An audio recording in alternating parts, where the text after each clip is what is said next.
Roy. Hi, Steve. Okay. Welcome. Looks like you got a really big head, right? It's my first time. Yeah. Yeah. Sorry. Okay, so we're ready to start the meeting, I think. For openers, does anybody have any public comments that don't have anything to do with what's on the agenda tonight? Just general statements, questions, comments? None?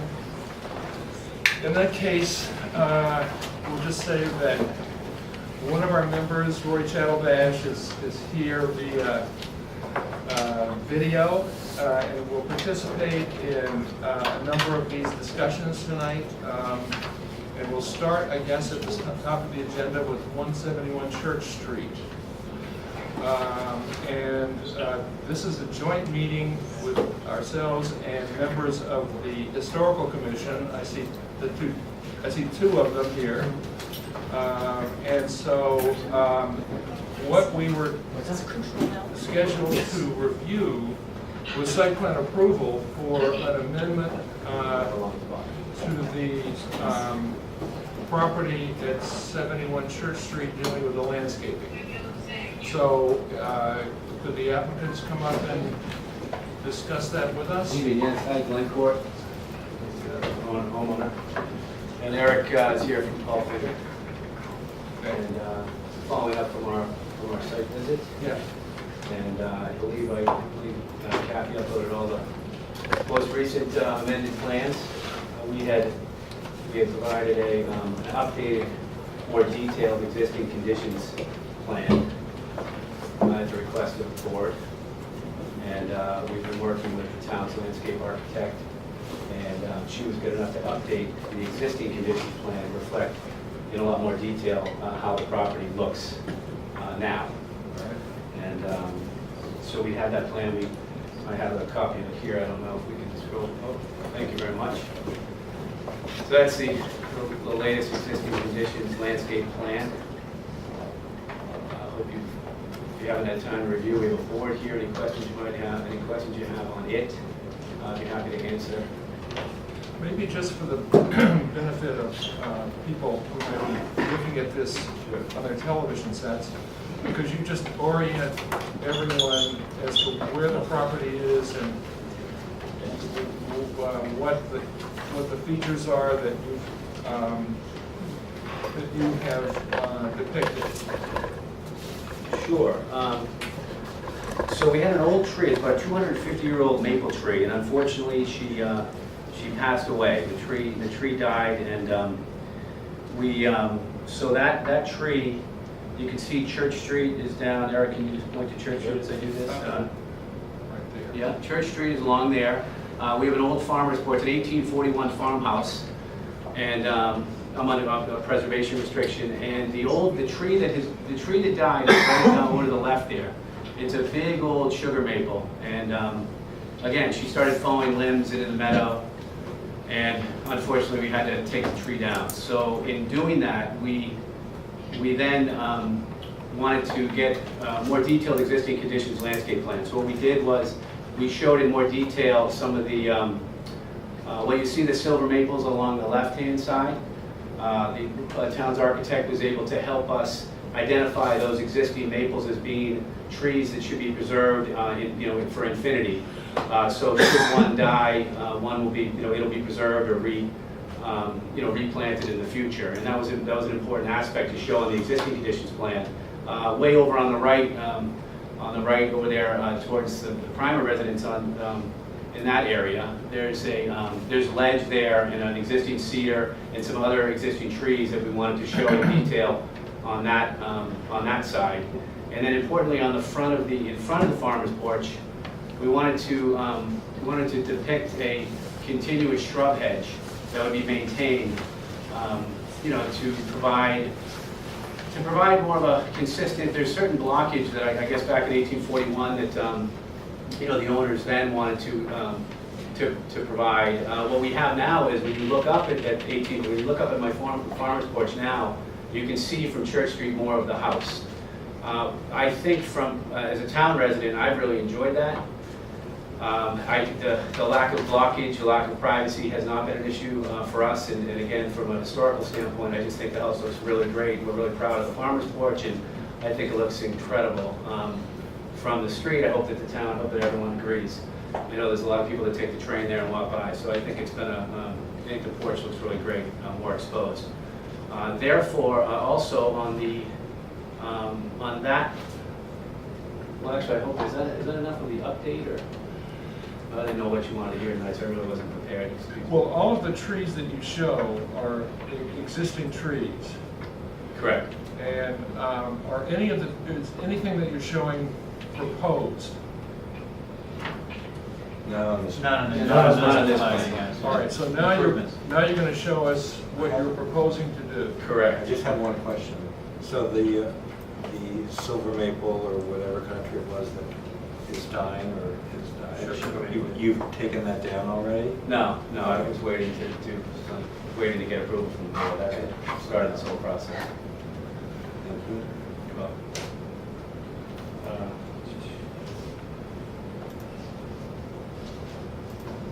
Yeah, so in conjunction with the existing landscape plan, we were hopeful that the improvements plan would live together as these documents to basically describe exactly what's going on this historic property, and what is going on and what's approved.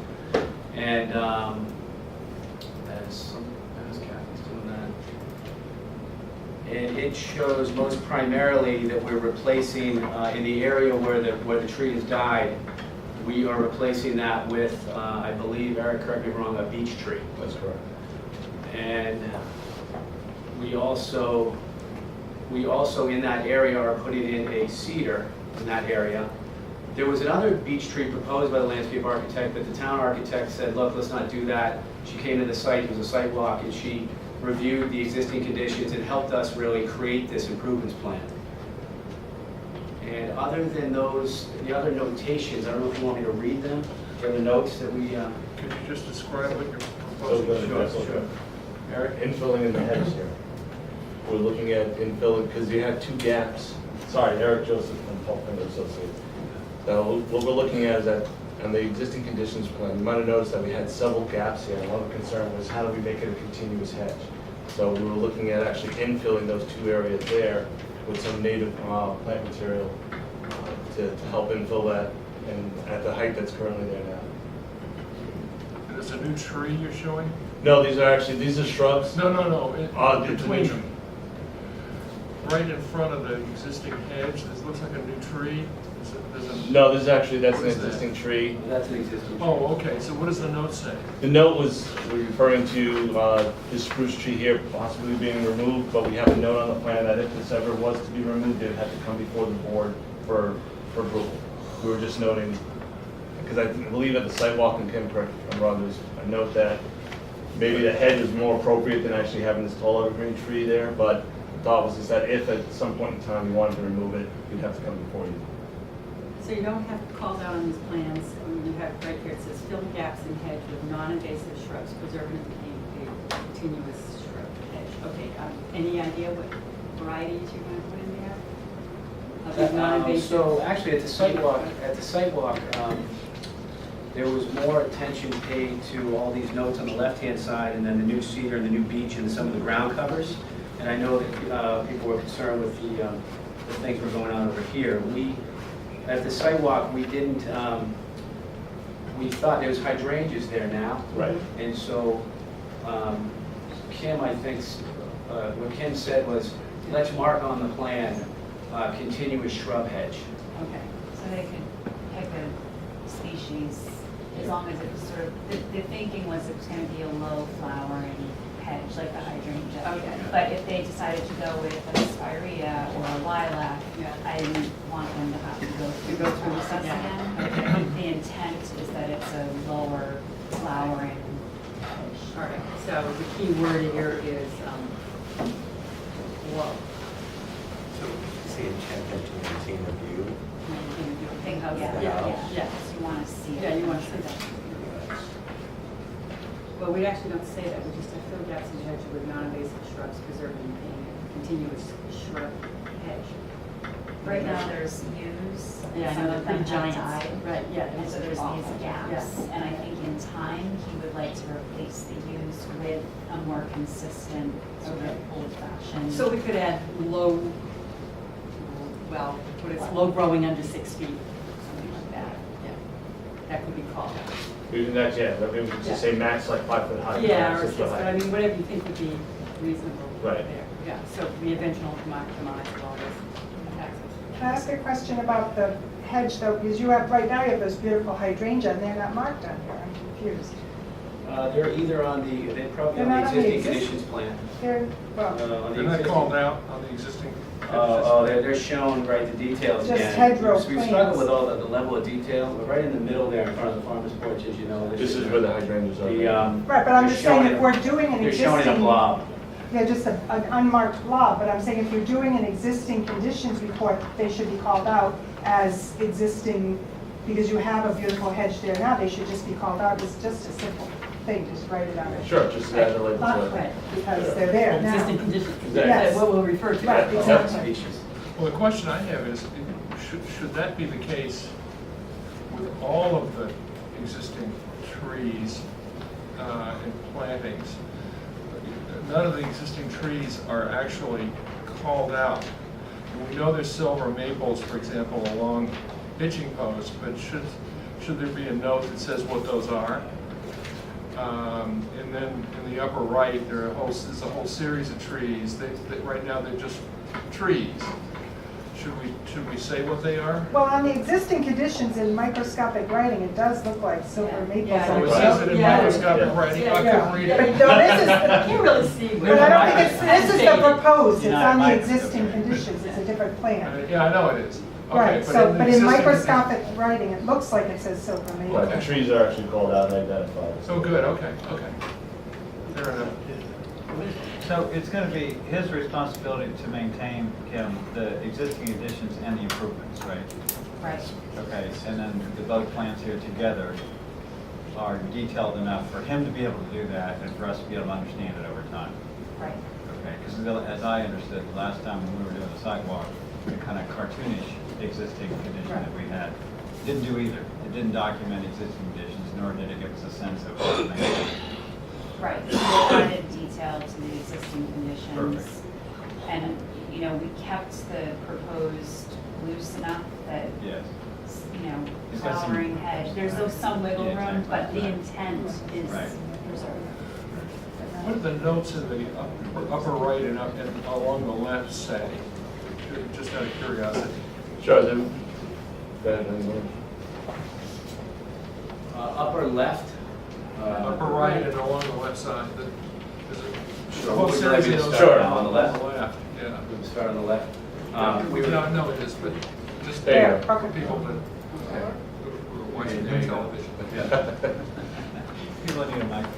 So, Eric, the first time we were before the board on this, because some of the runoff, the water runoff from those roots, Finger thought that when we go ahead and replace that tree with a beech, that they would bring up the, we bring in some fresh loam and make sure that the tree was brought in and, put in the right way. And they did, they were bringing in certain loam, so that says maximum 6-inch change in grade with loam. So what we're looking to do now is it's actually 2 steps. One is to actually add some additional ground cover because we do have a lot of erosion runoff, and I think that's one of the reasons that actually led to the failure of the tree. So with some ground cover, and then just bring in some loam, maximum, we actually call it out, just 6 inches of just fresh loam on top of it. Because right now what we have is a lot of exposed gravel, loose stone material up there, so that's part of what we were looking at doing in that area there. Okay. And then, Yeah, the next note is the replacement tree, caliper, 4-inch caliper American beech. And then as we go down to the left, seed disturbed soil and native upland perennial mix. that's the hatched area? That's correct. Yeah. And then over here, we're gonna allow these maples to remain. White pine was gonna remain. You skipped over the fence. Yeah, don't skip over my fence. Yeah. There's an existing fence there now, but it's in really poor condition. So thought was just actually to replace just this section of fence. With a fence that looks the same, or, Yes. That's correct. okay. And then there's a walkway that's not noted at all. There's actually an existing pathway there. You can see, you can see the gray underneath there. Yeah. So the thought was just that we were just going to put, just some stone, take the stone that's there now and just create a stone path that's there. And, What, crushed stone, you mean? right. What was We were that? talking about right here, Brian. That path exists. We were just reshaping it just slightly because we're just changing the grade. Or you, Well, I don't plan on changing that path. at Okay. all. Oh, okay. All right. And then you're replanting Burnham from around the U's to fill in that area? Yes. Yeah. Okay, and then in the upper right, so scroll over, Kathy, to the right if you can. Further towards the Redemption Center, all the way down Church, to the furthest Right. upper right. What does yeah. that note say? Takes us all the way down Church Street. There's existing trees in poor condition to be removed as per sidewalk the planning board. Okay. There's- And, And then if we And- move back towards the farmer's porch, I don't know if you want to move back towards the farmer's porch or down, well, let's just focus on the right-hand side first. Okay. We never get over there. yeah, maintain existing exposed ledge and junipers. Is The that next one. Can you? Zoom in and then hand.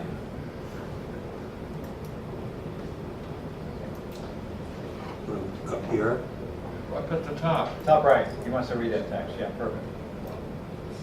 There you There we go. go. So you're taking out right two to trees there. marquee zone. Okay. And then you're gonna maintain the juniper and the ledge. And then, Kathy, could you click on the hand and scroll up? There you go. Yeah, he just grabbed it, right? Other way. That's it. The other way. Keep going. Up or down? Yeah, just keep going. There you go. Whatever you're doing. All right, so there's a masonry tree wall. Yeah, I want to put in a little retaining wall there. I think it would be beautiful to look out on the meadow. As we spoke on the sidewalk, I don't want to not get approval, like if this could just get either shot down or approved tonight, I just don't, I'd like to hopefully, get the whole plan approved. Not have this delay things, but I don't feel, I'd like to have the wall there. If everyone agrees that I could have it, that's great. If not, I'll strike it from the plan. All right, what's the purpose of adding a wall? Is there erosion or? well, I was gonna say, part of it is the aesthetics and also part of it is the same condition that you had on the other side, which is that it's fallen away. You can actually see the contours pretty close together. So the thought Are we was just talking stone or masonry? talking about field stone. No, no, Okay. Yeah. How long is it? The height is 34? At the maximum, it's gonna go from 0 to 34, then back down to 0. What, how long is it? On the walls, you're probably talking about a length of, I'd say, max 30 feet. Oh, 30 feet, okay. That's max. It's probably gonna be more like, I would say, about 20 some odd feet. So it's just a little place, A, to hold the roots in soil, and B, to maybe put a chair under. Exactly. With some ground cover It's just- underneath. Yeah, it's just Yeah. a. It would look really nice from the road. It just seems to do the same effect as some nice stone walls on the other side. It's nice. Balancing it. I'm trying to balance out the property there. Okay, I think that's everything. Shall we say yet? Leave it at? Yes. It's short. It's, It's 30 feet or less, I'm Yeah, no, no, but I exactly. mean, it's low height. Oh, low, 34, yeah. That's the truth.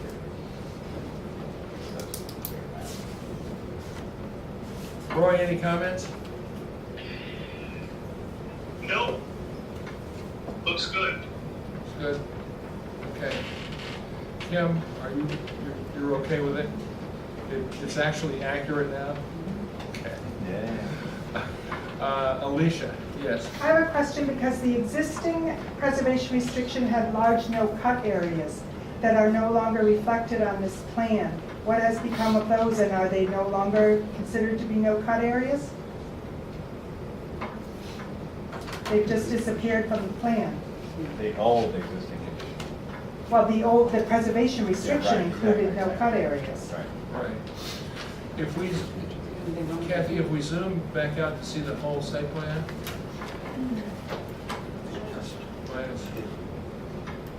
It wouldn't affect the work he's doing, but I'm just Right. saying they should be reflected on the plan.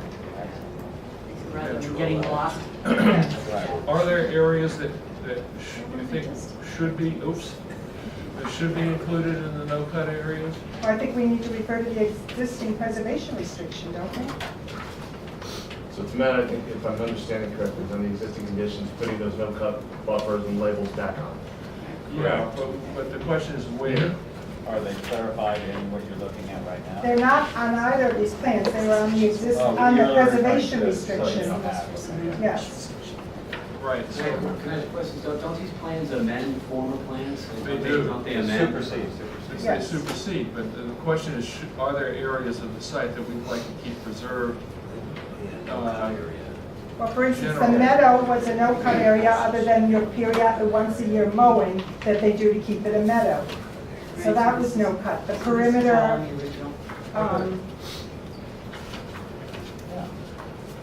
Well, you know, don't most- prior plan, I know if these plans amend, and if they amend and supersede, if they amend what's there existing, because I'm very familiar with my preservation restrictions and Right. guidelines, they're in writing, Yeah. they're filed with, the historical commission Right. in the town and the state. Don't they speak to the no-cut zones, and then prior plans have the no-cut zones identified? they do, but if Don't- these are gonna replace them, then they would go Oh, see, away. yeah, I thought they amended them. I didn't know that they replaced I don't them. know, No, that's it's a why. replacement, because this is what's gonna get filed as Correct. as an So that's amended- why I think we need to refer to the no, She's got a, I was she's just got a gonna good say, point. we could, how about that, refer to those plans? Yeah, right. Or would you rather just bring it Let's forward? just put it on. Okay. That way we don't have to deal with this one anymore. right. But the question Focus is, again. where are they? Upper right corner, that sort of right at the upper right corner, it seems that was originally no cut. Right in This there. and this. Right in there. were I think no that- cut areas. And the entire field, other than the period, the mowing they do to maintain the field, Right. was no cut as well. But I really think we need to look at the original no cut area to see what the town's intention was at that time. Indicated in the- Yeah. It's not going to affect his work that he's doing now, it's not gonna hold you up for it, but it needs to be discussed, and reflected. Are we thinking that the prior no-cut definitions were not as well designed? 'Cause as a owner, as a buyer of the home, that was all done with you guys in development. The developer filed all these plans, Yeah. and I adopted all those Right. plans. I guess because, are we saying that we don't think they were well defined? No, I just think that they need to be included. Yeah, exactly, because these supersede. So can we Right. carry forth the same details that we had before on Well, these new And I plans? think that's what. That's what they're trying That's to what look we at said. and Just see. need a Yeah. couple of notes. Right. I just. I mean, the same places you say wooded area, those are the no-cut Right. areas.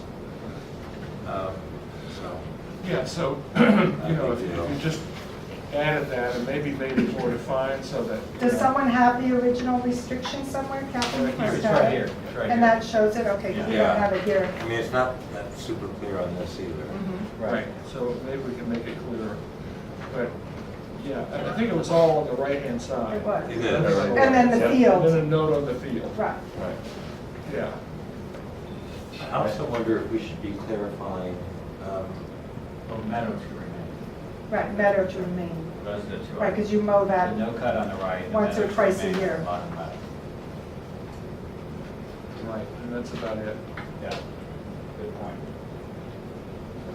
What were you gonna say, I also Steve? wonder if we should be clarifying that we do want to have a viewscape of the house, because I imagine, and it's certainly not clear in the original plan, because that wasn't the intent. Now, I assume that is the intent, and I don't think it's clear by what, just saying fill in gaps. If they're not gonna get bigger than 5 feet, but I think we need to record that somehow on the plan. Especially if the rest of the existing hedge comes down. I just think we need to make it clear that the intent is to be able to see that. So something like a note saying the intent of viewscape to be maintained. I think if you just put that, if you just identify that hedge as being flowering under 5 feet in height. Right, exactly. Okay. And I then think that's meadows good. to be maintained, I think Right. with that. Yeah, I think that's good. Okay. So we need a simple note.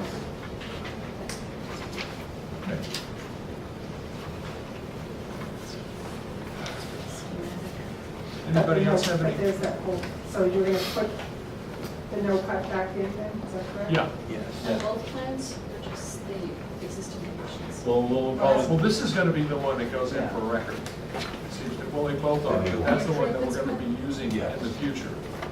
So that's the one that's important. And we could do them on both, I mean, it's all CAD anyway. I was gonna say, it'll be carried over. Once we put it on the existing conditions plan, it'll be carried over to the proposed conditions plan as well. Layers. It doesn't affect, as I said, the work he's doing now, but just for the future. Someday, Glenn, you might not be there, somebody else might have it. Somebody, Still around. someday, someday, but it's good, it carries with the house forever, And so. then, what about the note on these silver maples? You know, I know that you described the intent, but is the note there that the silver maples are to remain or be replaced in kind? Right, and actually, we do have a note that says that has. Oh, it does? Well, it says not silver maple, it doesn't say what. Right, we don't wanna do the Supplement line, silver don't wanna maples. do silver Right, maples. exactly, but, Probably like a sugar maple. No, that's Or the red Wanna sugar. read it? There are two Wanna read maples. it? One is the dead one, and the other is the line of silver Right. maples along along Hitching Post. and we have a note The there. best figures here, they came up with, they said, from planning board consulted supplement line of silver maples as it began to decline with shade trees. Right. I think that's on the Not existing silver, not silver. conditions. I don't think that note carries over on to Onto the proposed conditions here. Okay, so it should. Okay. Well, most of the notes didn't carry over from existing conditions. They're a completely different set of notes.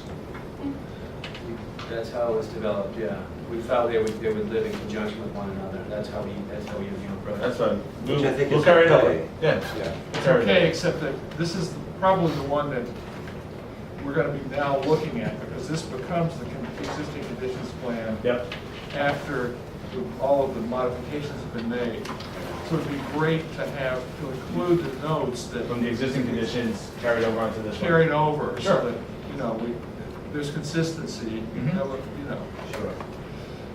that should be pretty Yeah. easy to do. Wouldn't it just be like you take the original plan and then the changes and overlay that on the original? And then it's the whole thing. It's It doesn't prob- work that way. It's probably layers, it's probably switched off a layer. Okay.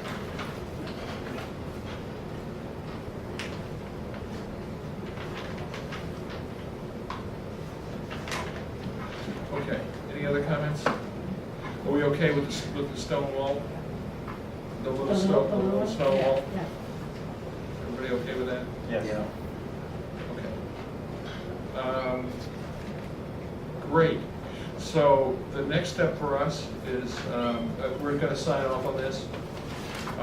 We will write a decision on the amendment. We'll schedule that for what date, you might? This is gonna be the 27th. 27th. We'll write the decision. That's it. That gets recorded. Alicia and Alan, how does this get incorporated into the preservation restriction? We have to look You're into gonna how, have to- I guess we have to file it, but we have to find out, we don't know. We've Okay. never really done that, so. It probably needs to be filed as historical. Exactly. So we will, I guess. Kathy, do you know how they are, I know you don't work for us, but you know how, what do you do? Just file them? To an amend? Yes. That preservation restriction? No, we'll get it figured out. Okay. Okay. Imai and I had a question about the form that this decision should take for the planning board, or are you looking at a memo? Because this was originally a flexible subdivision. This was site plan Decision. review under the special permit, flexible subdivision special permit. So I think it would be a site plan review amendment. And we could do it in the form of a memo, I mean, as long as it references the drawings. Yeah. Okay.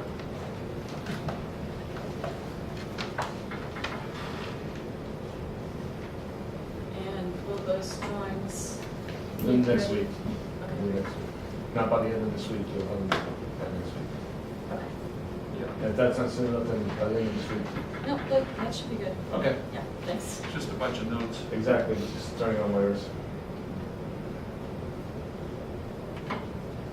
Great, good. Great. We're done. Thank you all. Thank you. Thank you. Appreciate it. Yeah. Thank you. Thank you. Sorry, I have to sign in.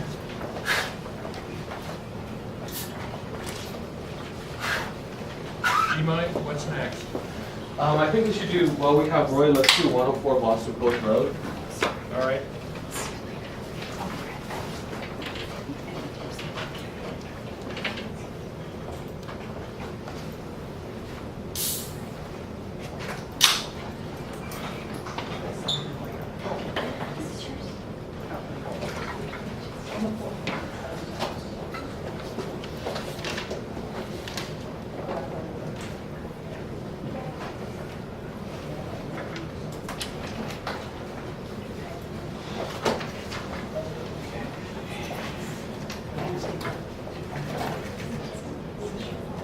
Yeah.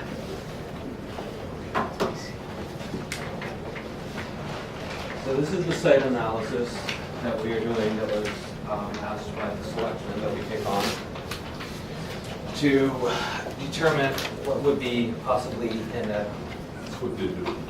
You just unpaused. Yeah, I did. What would be an acceptable size development there? And as you know, when we looked at kind of our two first constraints that we would then work in our biggest parameters, which was, how did that blank page come out there? I don't know, the end? That's the end, yeah. Sorry, we're talking about it. Oh, I was Adobe did like- that.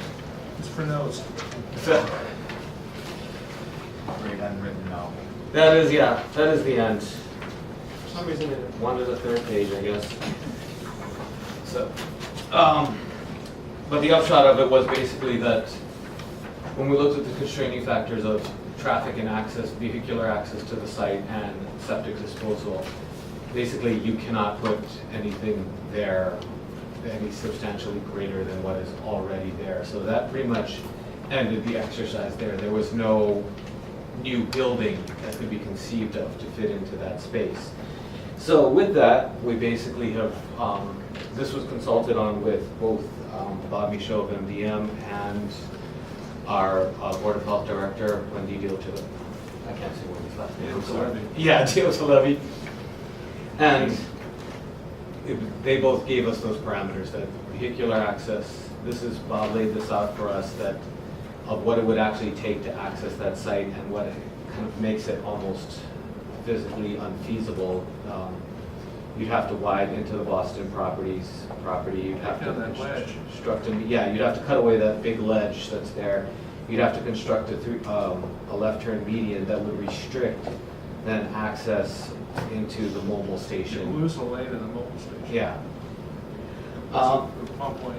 Yeah, so you'd have to construct this sidewalk here to get over to the light to facilitate pedestrian access. And that would require going over Cambridge properties, Cambridge Water's land. So, in short, Do we know where the railroad track is? roughly here. Oh, it's that far back? Yeah, it's kind of down at the bottom of this Sibley Road area. I thought it was closer to the station than that. Maybe not. Okay.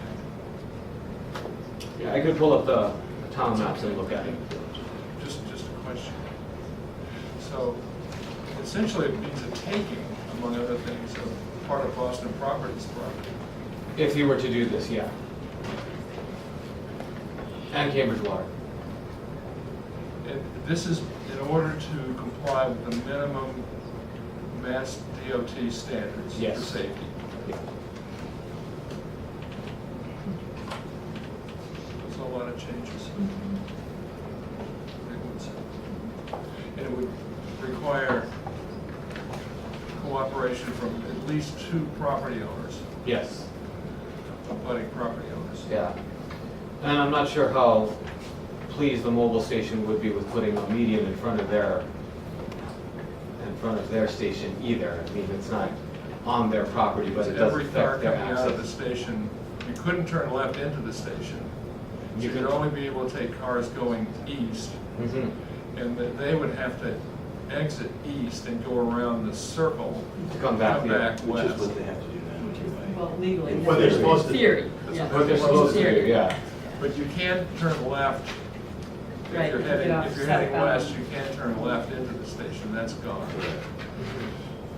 So now, in order to get to that station, you'd have to left into Sibley, then double back around Yeah. back into the station. That's true. Or go up and turn in somebody's driveway. Yeah. Or Boston Park. And Wendy's determination was based on what? Wendy's determination was based on the plumbing code, which references Title V. And so under the plumbing code, you have to either hook up to a sewer or have a Title V compliant septic system. And so also, and that means you cannot put that system within 400 feet of Class A water resource, which the reservoir is. And so basically, the only thing that is allowed where there is a grandfathered system of roughly equal impact to what is there now, which in, back of the envelope calculations comes out to about 6 bedrooms. What's the distance now? That they're proposing to the, Yeah. I don't know what the distance is Okay. that they are. I mean, they're, Obviously less. yeah. Or less. Okay. So this is what we're delivering to the select. This is what we're delivering to the selectmen. Basically, the conclusion that the exercise ended with determination of these parameters. What do you need from us? You need a vote on this memorandum? No, yeah, You do? yeah, Okay. or at least consent to approve, consensus that it's approved. Roy, can you follow all this stuff? Yes, absolutely. Good.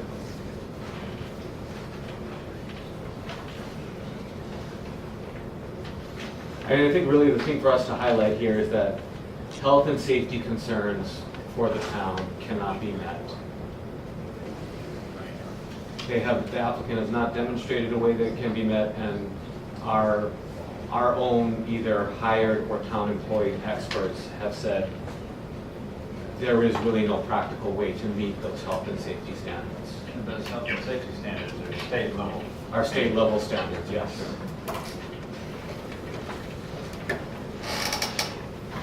Is Wendy delivering this opinion to the ZBA as well, or has she delivered it? She's delivered a memo to the ZBA. This statement, basically, same statement? Yes, yeah, She yes. delivered a memo December 26, Yes. 2016. So she's underscoring this. Yeah. The site is almost entirely within the 400-foot buffer zone of the Stony Brook Reservoir. Both Title V and groundwater discharge permit program require all discharges to be outside that buffer zone.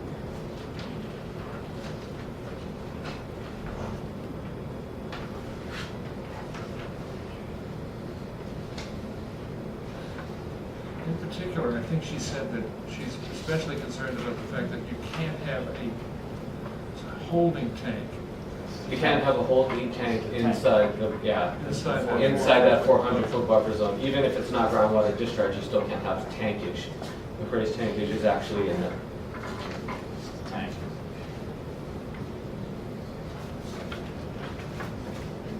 Be really nice, 6 bedroom What? house. Be really nice, 6 bedroom house. Fourth paragraph on page 2, you're just missing a foot mark on that 400-foot buffer zone. Last center. Oh. I think. Gotcha. All right, when is this zoning board of appeals next scheduled to discuss this? 13th.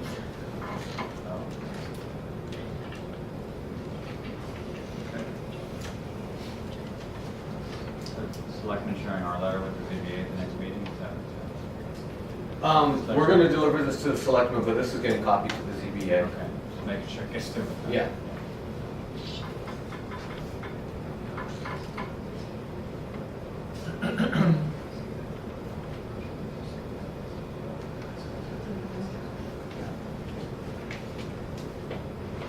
All right, so I move that we accept this memorandum to the Board of Selectmen and also to the ZBA about 104 Boston Post Road. Second. All right, all in favor? Aye. Aye. Aye. Louder, Lloyd. Okay, good, that's that. Roy, let us know when you have to go, okay? Okay. What's next, Imai? I think we should just proceed with the agenda as it is now. We Right. can move on to 100 Ridgeway and 119 Orchard. Good.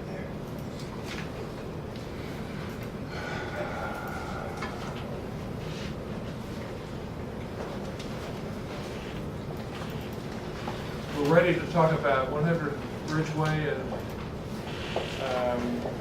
119 Orchard. Is anyone here to discuss it?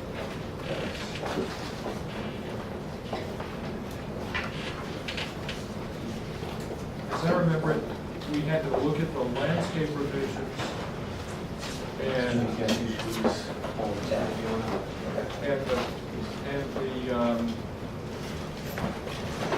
what the results of the engineering evaluation. Typo. Right.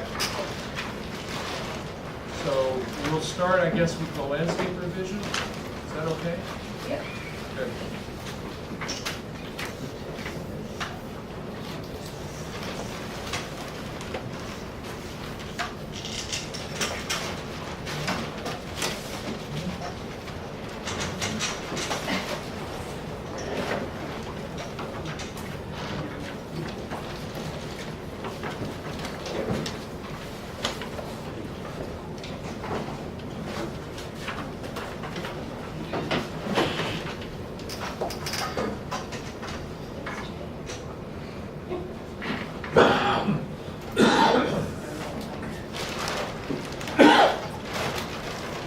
So, the driveways used to be shared, were proposed originally to be a shared driveway, and we pulled the driveway, we curb cut just to the side of the current driveway, so that they're completely separated now. This driveway pulls down into parking court.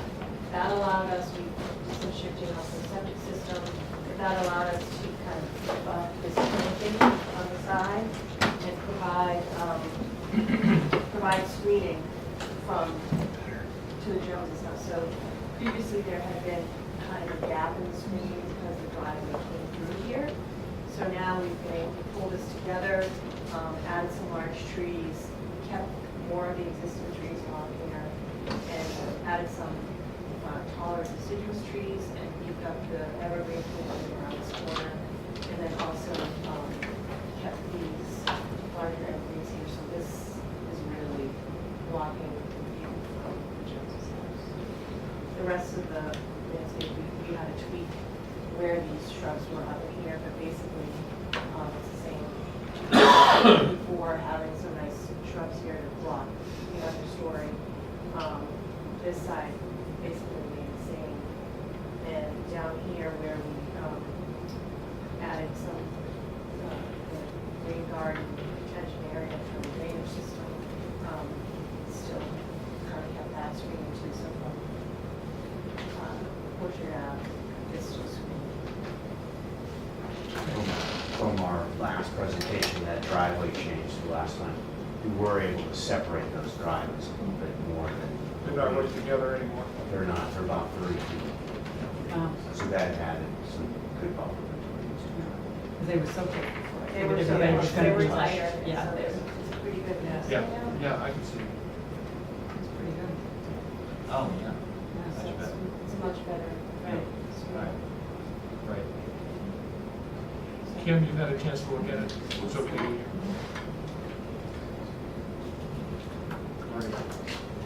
Any comments? Anyone?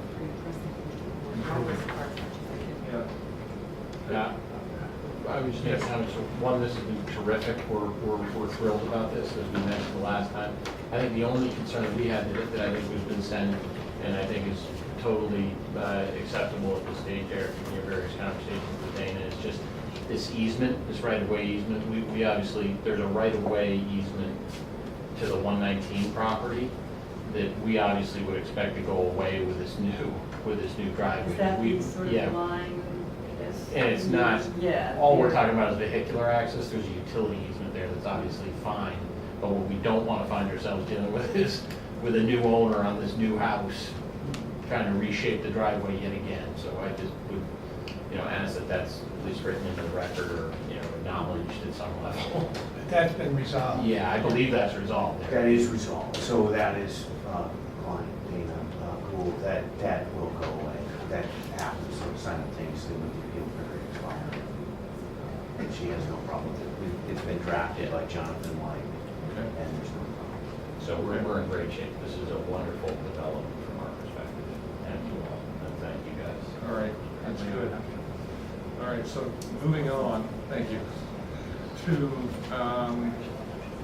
the other issue, the bike.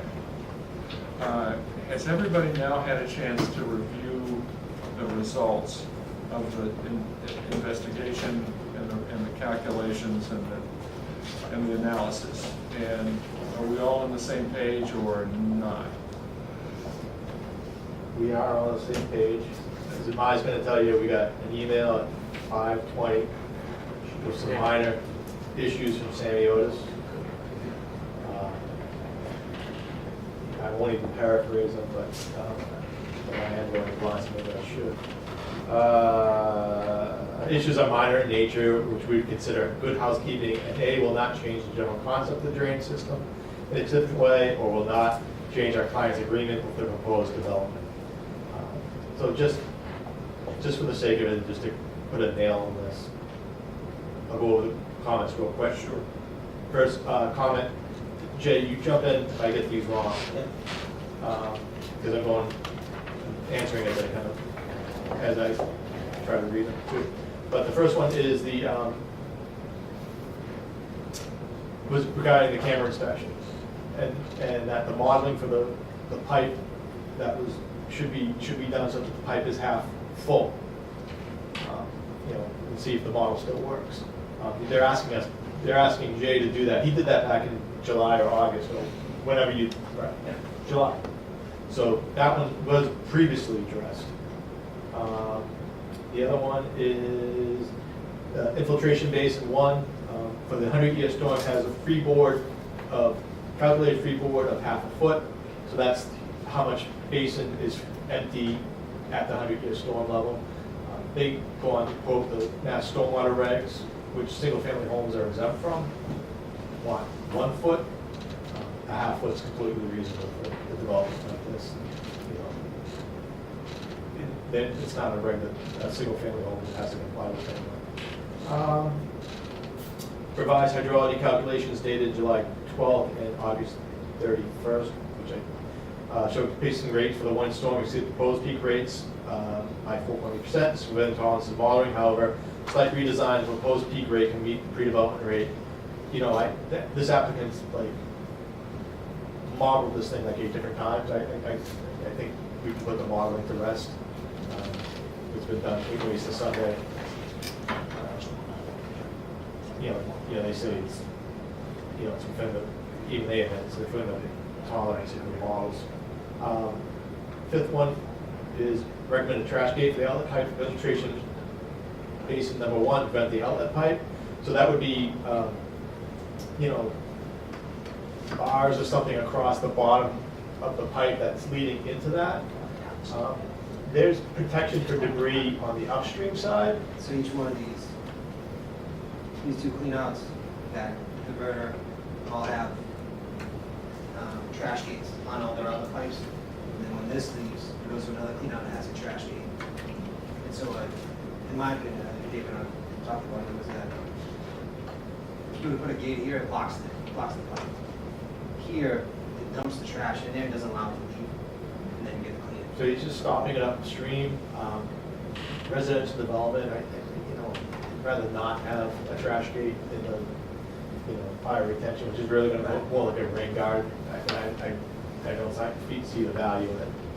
And the requirements, the last one, requirements of conducting, keeping inspection worksheets either on premise or submitted to the town for review, receipts of maintenance and images of.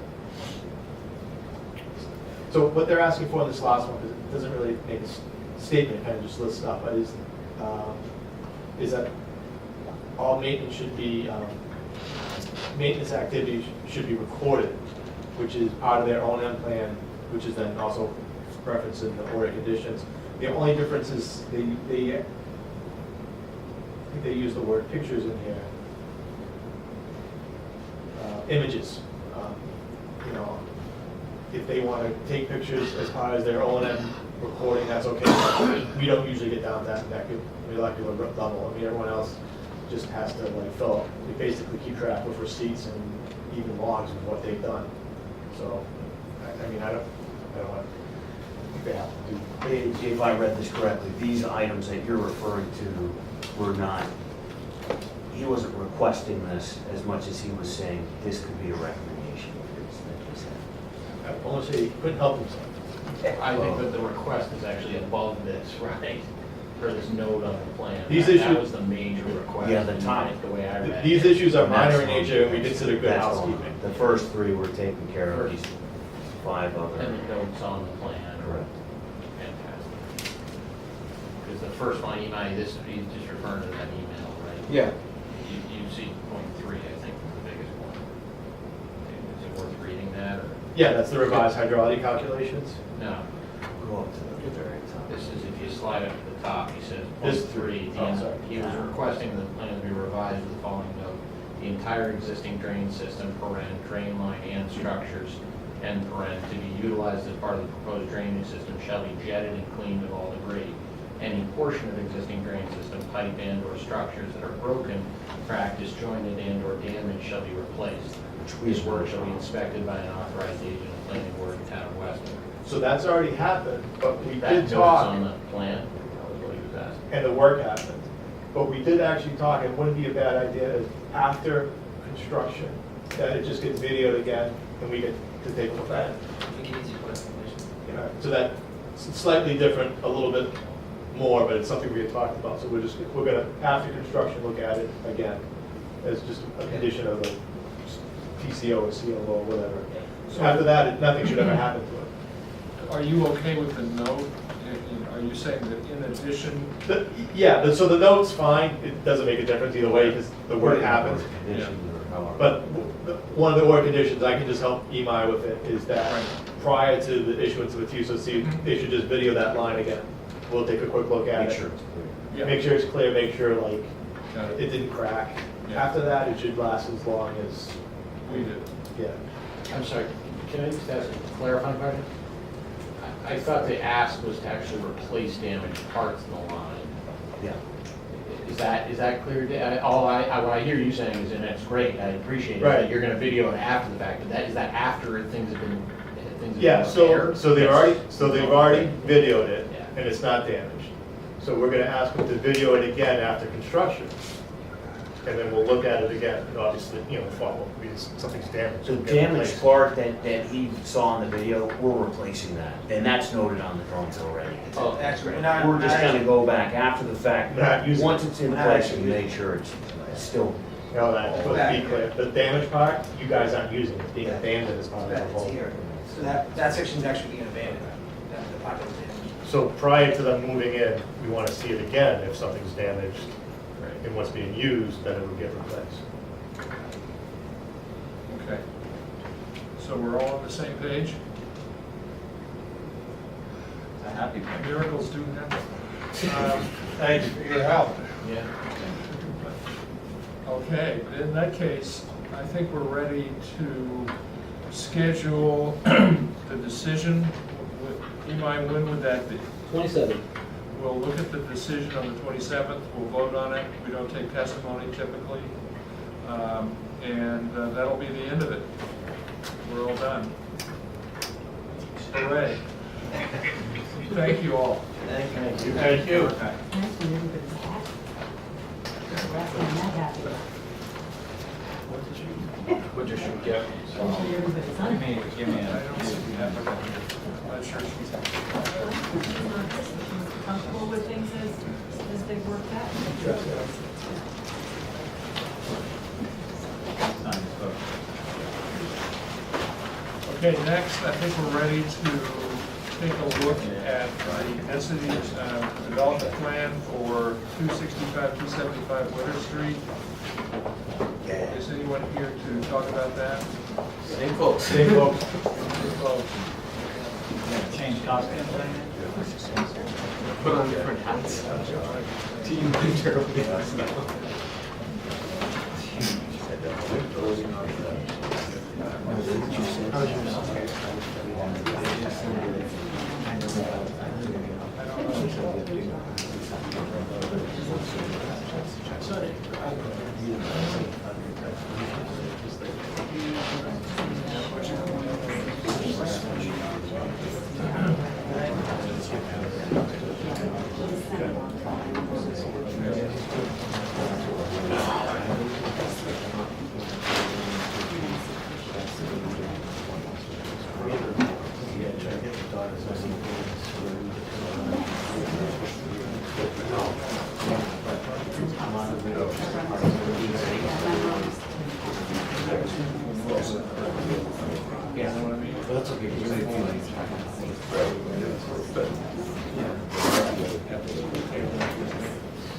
Okay, because of just, I don't know. Yeah.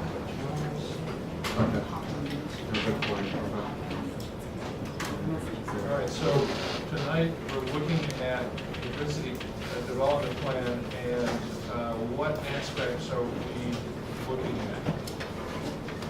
Yes. Jonathan White, we met in July. I wrote down the things you wanted to look at as a result of that meeting. At the end of that meeting, one of them was two houses had been moved to get farther away from the property line and rotated them. We wanted to see an updated planting plan. Yes. And also because the road was moved over totally onto this property as opposed to the straddle, which was proposed at one time. Once again, we wanted to see a revised planting plan on that. Next, you wanted to see a cross-section with this property and the property of 257 to see the impact. And the last thing, we were asked to meet with the fire department to go over the road to see if we could reduce the width from 18 feet, and there was some success there. I could not make it, so I'll let Jay report on that. Okay. What is it, 17.5 feet now? 20. Sorry. 20. No, in fact, I took a picture today because it's going to be pretty close. I'll bring that up to Nonsuch. Nonsuch was just paved with pavement and then a 2-foot shoulder on each side. That was paid, by the way, by River School, not by the town. I'm completely upset about what Rivers had done without consulting me or anyone. Okay. And I asked them to make it no wider than it was, and they made it a lot wider. And then they put these stones on the side, on each side too. Oh. So I'm going to bring that up with them, but I'm just not happy about that at all. The fire department, however, agreed upon 14 feet of tar and 2 feet on either side of what is some sort of dirt, you know. So and I'm satisfied with that. You are. All right. I think that was considered, you know. So Good. I'm glad to hear. but I'm not happy with what happened in Nonsuch at all. Without, Maybe you want to take your picture back. and I'm 90% sure that Rivers did that, not the town, not without any town. Town didn't do it. But I brought to show that because it shows the 2 feet acres on each side. Yeah. No, What is this? Anyway, another story. All right, so let's take them one at a time. Sure. Go ahead. So this is the concept site plan that we showed last time. A little more fleshed out. Karen has had a chance to start to do the landscape work. So what we have is, as Jonathan mentioned, so now we're entirely on our property with the road. We have a small wall that comes across. As Jonathan had mentioned, we did meet with the fire department, so we basically have 14 wide asphalt, dead center on the road, and 2 feet of basic dense grade on either side. And so they need an 18-foot travelway, but they were settled on a 14 feet of asphalt, so it looks like a 14-foot way drive. And so that'll be 18 feet all the way up through there. Beautiful. And when you get up to this section here, which is just a 14-foot one-way ring road, Basically, nothing else has changed through here. What we did is we shortened up these lots. So these lots don't bust an area. When we brought the roadway over, we didn't move anything towards the north side of the property. We wanted to stay away from that side, because the disturbances were sensitive on that side over there. So we just basically just scrunched up the lot areas to make this. When you say scrunched up, you scrunched up the building? Well, what happened is area? that, yeah, exactly, yeah. So what happened is that predominantly it's these two lots that lost area because of the new roadway. These two basically stayed the same. So what it is, I just took the right of way to get the area out of these two lots and then just left it as is instead of trying to equally push it out all the way through. And so what we've done is that, we basically have the limit of work as we show it through here, which is the reduced limit of work on the north side. We have a different type of concept house on this side. These three have all stayed the same since the original submission. I'll let Karen Go over what the colored lines are. Sure. So we have, right here is actually the limit of work. And the blue is the zoning setbacks. The orange is the setbacks. So one is primary, one is reserved. So on this case, so if you look at the slide here, this is the primary septic, this is the reserve, so there's no disturbance because of the septic system, it's all in the front of the house. These two have the primary and reserves together just based on where the sites are. Blue are the drainage systems. We have the red here for the individual trees that are staying inside the center of the ring road. There's the recharge basin for the road itself. This is the former house at 275. This is the former house at 265. Not highlighted is the driveway for 265 that goes out to the street. So with this scenario is that this curb cut, this driveway's getting removed. This we're removing the curb cut for 275, and then we're also going to be removing the curb cut. The abutters, the Jupiters on the side, are going to be removing their driveway as well because they're going to get an easement as well.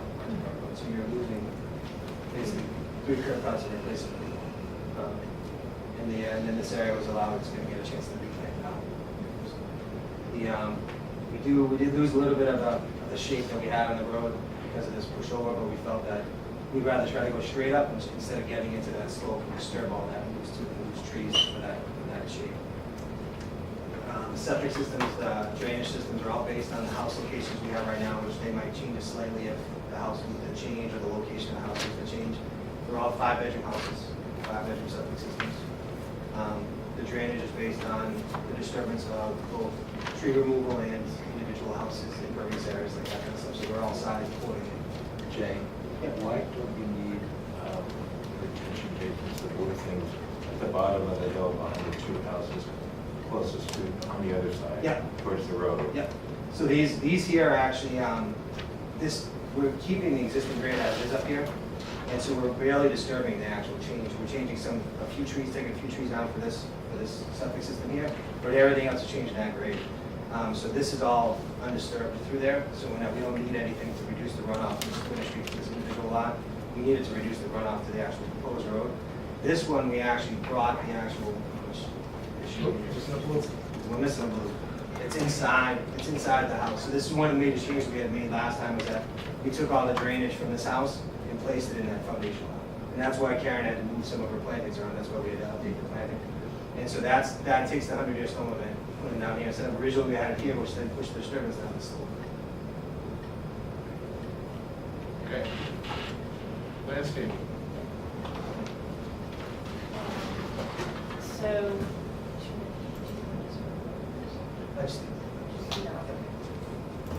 right.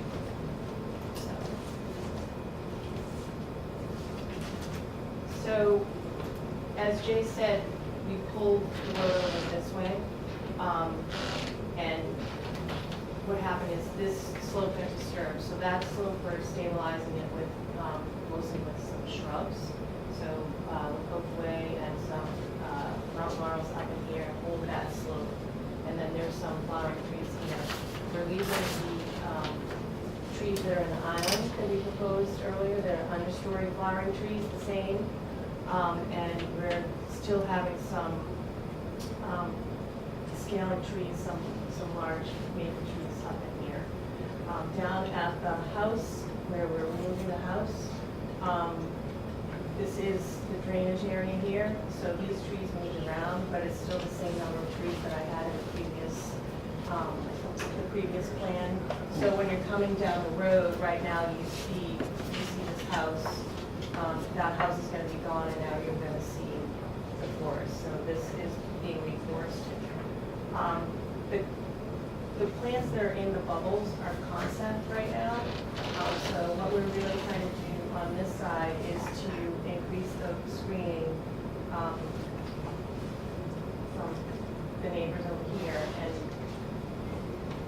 I would work with him when we're actually planting to make sure they're in the exact places where they need to be for screening of the houses. But putting them in drawn cones and putting them where I have, avoiding existing trees, this really creates a good screening for both of these houses, from this house and also from a spot inside the yard that we could use as a concept.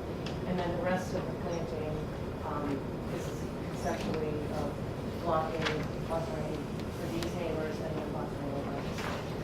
It's kind of huge trees. And then conceptually, because this isn't our property, after the road goes in, we would try to do something to Of course, we couldn't condition that if it's on somebody else's property. So that just represents an intent.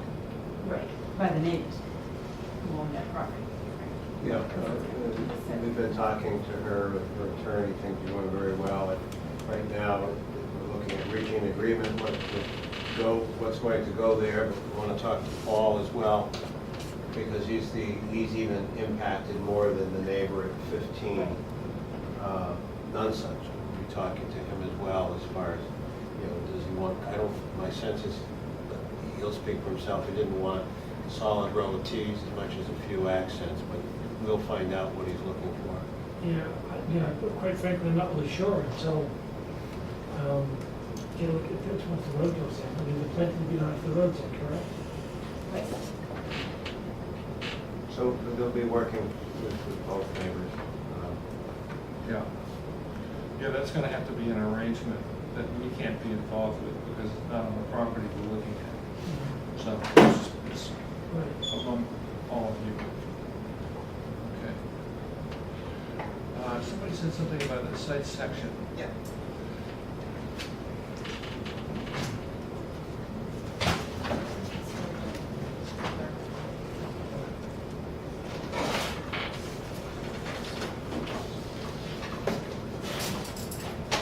So by the way, there are 2 trees on the road that I'd like to see if they can salvage. One's a big pine tree, and the other's a big oak tree. And the road's gonna go right between the 2. And they were talking about cutting them down. I'd like to have them not cut down if not possible. So, Where are they? Jake, Yeah, there and there. So one's in the driveway, and one's just on the edge. So we had talked about, we might have to lose one, and then if during construction, we'll talk to an arborist about saving the other one. But there's 17 feet between these trees, so, so that should not be on the driveway. Well, it's an 18-foot wide driveway, one of them. Oh, right, yeah, 18 foot, correct. So, but the paved part is 14, and the fire department chief, as I recall, didn't have a problem with those trees staying there. It's a matter of, when you cut the hole for utilities and whatnot, will the trees survive? And I'm hoping that they will. Right, but there'll be a lot of root disturbance. You're gonna lose one. Yeah, right, and you may lose both. It may. Better to save one. It may be, yeah, Sophie's choice, you may want to Exactly. lose one. He's willing to meander around it, is what he said. Yeah, right now, we're missing it, and so the other, but Yeah. that's with us having the road. They're on the side of keeping one. Which one is, would have to come It's down? Sophie's choice. So that's, Yeah, sorry. One's Paul's choice. One's a pine, I'd rather keep the pine. yeah, so that's, the citrus one is the one in the Goes road. right to the- So the pine. Pine That's the one that's closer to my property, I'd like to keep, my wife would really like to Pine keep that. gets kept. Yeah, The pine would be the one that would, it's not That's a what you want. That's the one you Your want. wish is granted. That's one that we prefer to keep, but I'm wondering why they can't keep both.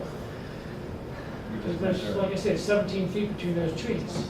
Yeah, it's And maybe the oak would make it, but hopefully it would. Well, I thought he wanted 18 feet clearance. Yes, He wants 18 feet yeah. clearance. No, he said 14 foot for tarring, and he said it's not a problem to keep those trees. I'm quite sure he said it's not a problem to keep both of those trees.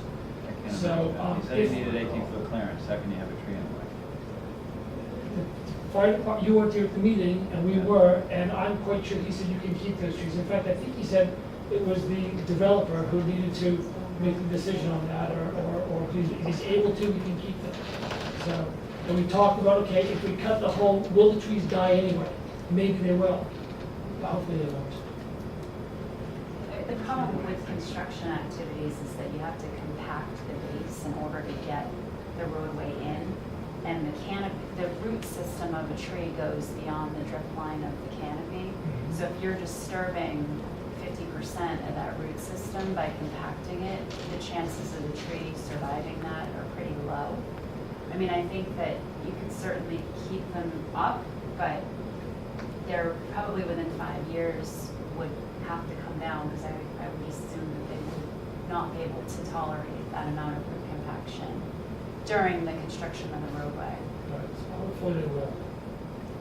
But the point is that you meander around one of the trees is more likely to live versus what you Right, just and you might actually be condemning both Yeah, right. if you try to save both. So maybe the better course would be to be sure you save one.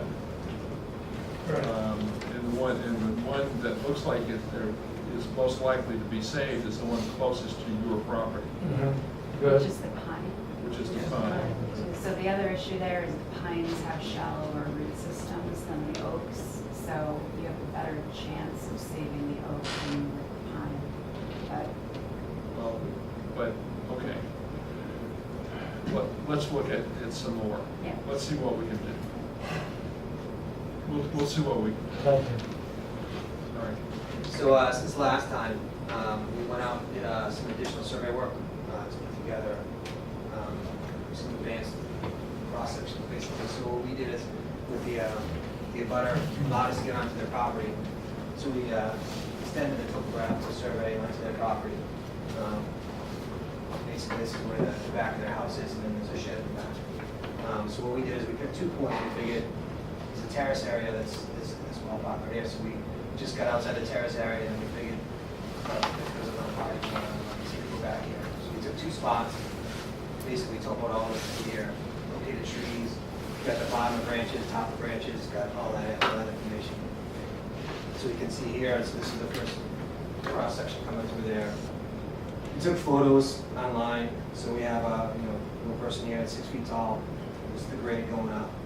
And green is the existing grade. Proposed grade is the purple right there, which is the small cut that we're doing on the back side of the house. And then we don't have any buildings, so what I just did, just for ease for myself, I just did a 40-foot line here, just so I could do 0 to 20 and 40, just for the lines of sight for there. And so if we're coming through here, you can see that the lower section is basically taken care of by all the existing trees through this area here. That's one thing I'll note here is that this flat line here is the limit of work. So a portion of the saplings that are located in this area will be removed. But then from this point forward, that this is all staying. This is the property line here. And so that's how these photos are. So if you look at this photo here, this limit of work line is this here. And so this is all the existing trees that are staying, that are on the downgrading side. This is when we get to the property line, so you can see the actual vegetation on the abutters property and on our property, which is all staying because that's all beyond our limit of work.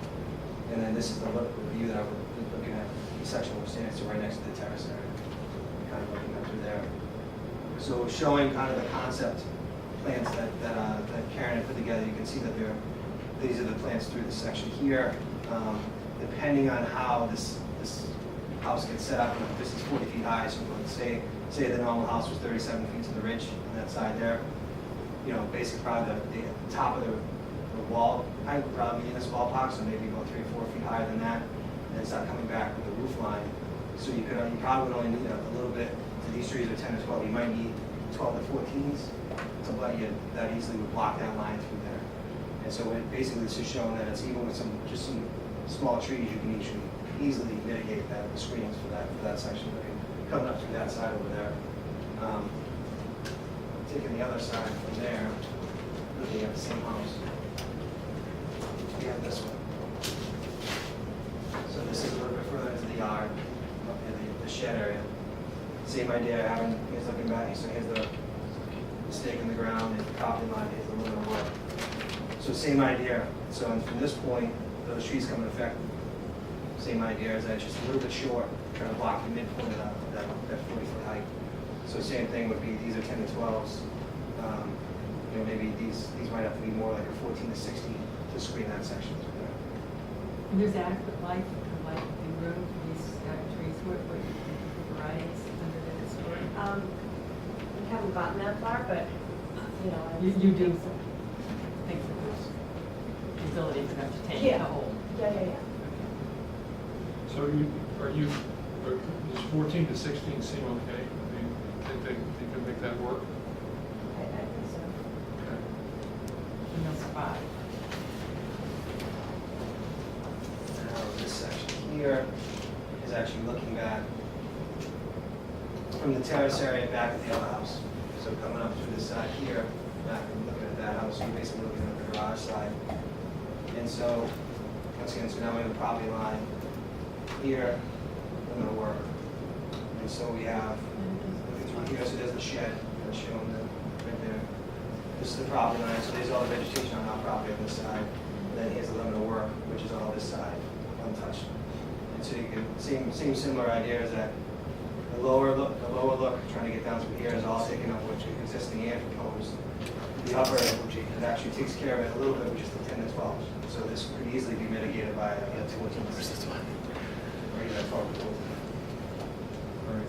So it sounds like the screen trees need to be a little higher than what they're suggesting. And 14 to last, 16.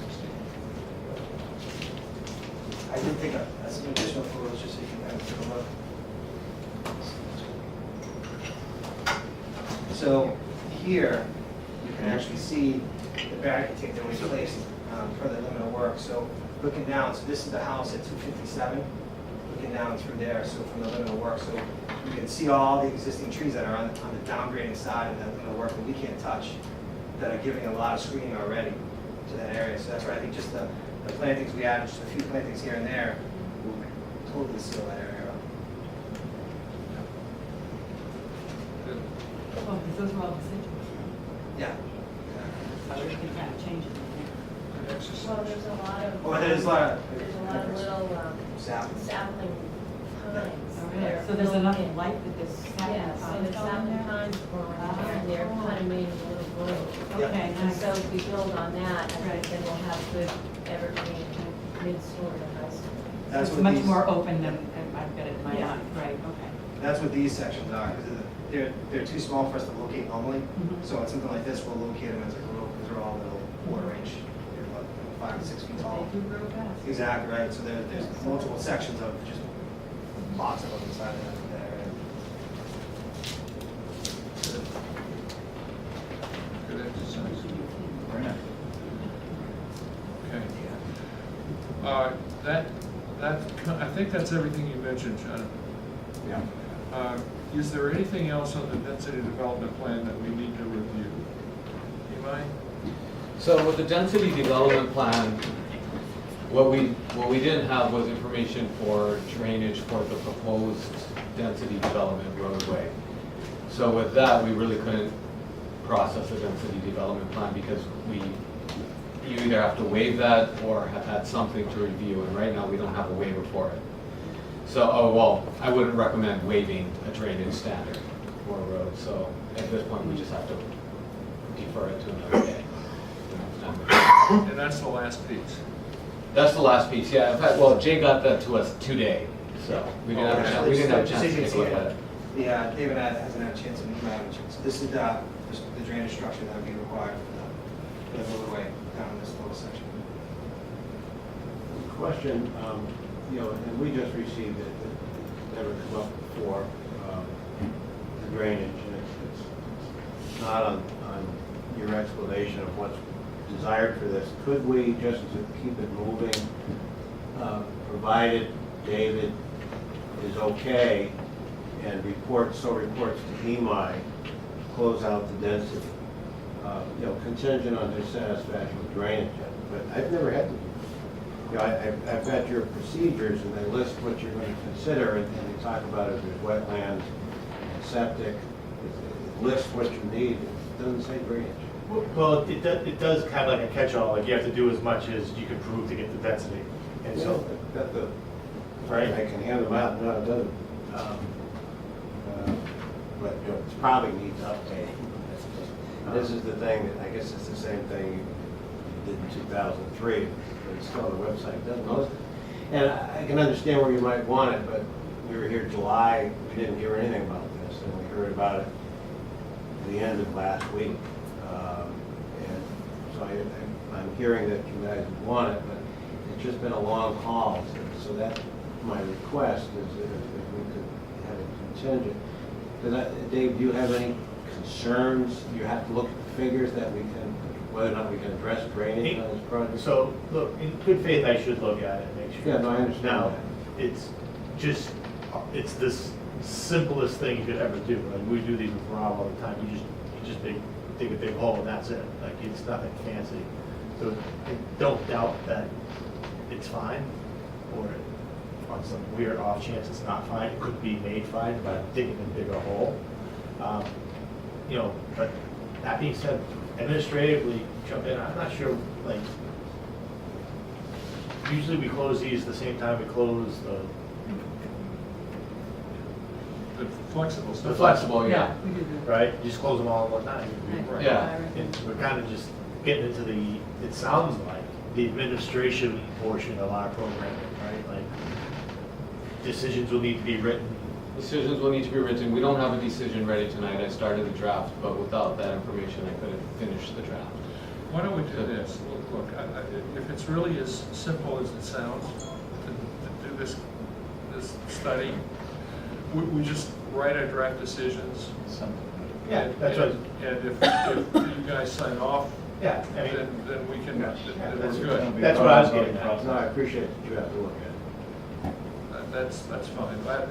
I don't think we need to have a whole hearing session just to look at the driveway drainage if it's really a For the simple road that's not getting built. No. For a road that's not getting built, and if it's a simple calculation. So why don't we do that, Eli? Let's draft the decisions. We'll get the input from Dave. When we review them, if there's a snag, we can then take the appropriate action, but otherwise go through the decision and vote on it. That way we speed it up by at least a meeting. Okay. Is that all right? Yes. Eminent agrees. Wait a minute. I want that in writing. I give you guys credit whenever credit. These take a little bit more to write, right, anyone? What's that? These are a little bit more of an effort to write those. Yeah, I mean, yes, they are. I mean, more so the difficult one, the complicated one to write is the special permit. The density one is, making sure we've checked those boxes. The issue right now is we didn't check a box, and I don't want to recommend that we go forward without, having done that work. We'll do that work in the interim between now and the time we look at the draft decision. If it's okay. Yeah, oh yeah. I mean, it's like you said, it's like you all said, we can get it done. And then when we put it up for, when we look at them both, we can take a look at them together. I mean, are there any other issues we substantively want to discuss with this project that necessitate another hearing, or do we want to just move on to a special permit decision? Is that, do we want to get into like any of the house design guidelines, or are we fine with what site plan approval is going to take on that? I mean, we have gone deeper with some other subdivisions. I don't know if that's, you feel that's necessary here. Something, you would have to feed, in my as he prepares the decision is what improvements would get constructed as part of the subdivision, and what would get constructed as part of the house lots or something like that. And I think Jay might have a suggestion. Sometimes it's fairly obvious. I think this one might be figured out. Right, so Okay, this is yeah. basically a site plan with just roadway construction, the demos of the two dwellings, the plantings being installed in that section there, and then just the grading for this. So then after that, the rest it's all has to be single family lots. Right, but what Ema is referring to is that sometimes we place restrictions Right. in the special permit on things like house size, especially for sensitive locations. I don't think it matters for at least those two lots and maybe the one in the upper right, but we might want to think about something that limits the massing of the house nearest the nearest neighbor. Here. Oh, talk about that. Yeah, So all right. we've done some analysis of the houses in the area. Actually wrote something up a while ago about the architecture too. Cover some of that, but we modeled this sort of after this part of town, and it used to be attached to the Ledbetter Farm, and then became sort of more an area that was associated with camping, sort of that. So we have a concept for these houses to be more of that style of architecture with the natural materials. That there is. And I can share this actually with you. This is an outline, sort of a description of what some of the concepts are on controlling the massing of the houses. Basically the items that are highlighted. Yes, please. So, talking about, this is an inspirational image that we've used to sort of create this narrative for it, which we think does a pretty good job of capturing what it is we would try to achieve with these houses. So, reducing the image, the massing by lowering the heat lines of the roof and tucking occupied spaces into the roof form, using dormers, chimneys, other appurtenances, switching the roof lines to break up the massing of that. Changing materials, jogging the wall lines, using porches and other forms to also reduce and change the scale and character of the house to a smaller scale. Summer cottage. Walkout basements would be detailed with the material change to establish a clearly defined base of the house. There's a bunch of existing stone walls in the house. We'd like to reuse that stonework and use that for a lot of the base materials on the property where we need retaining walls. Roof pitches would be established between 8 and 12 and 12 and 12. Lower pitches on dormers and porches. Roof materials would be a weathered wood. It would be a synthetic roof material, but it would be in a weathered wood material aesthetic. Incorporate some metal roofing, standing or flat seam, either be copper or simulated copper, bronze and tall. Same with gutters and downspouts. The shingles on the exterior be natural with a semi-transparent stain on it that would work with the color tones that we'd like to be more good natural color. Windows, wood growth portions, keep helping to reduce the scale down. So that's sort of the architectural outline that we can try to be achieving with the houses. Make a suggestion. Just getting back to the site plan for a second. Sure. If you don't mind. What if we established a height for the eve line of the houses nearest this right-hand property? Right, just for the facades facing that property, just establish the maximum eve line height. And I'm thinking maybe that wall you know, that wouldn't preclude dormers in the roof and that sort of thing, but just the E-plane itself, so that the apparent mass of the house would be minimized on that face. Maybe keep it to a story and a half or something like that on the downhill side, so it's, so. Not looming. So it's not looming over them. Just something to consider.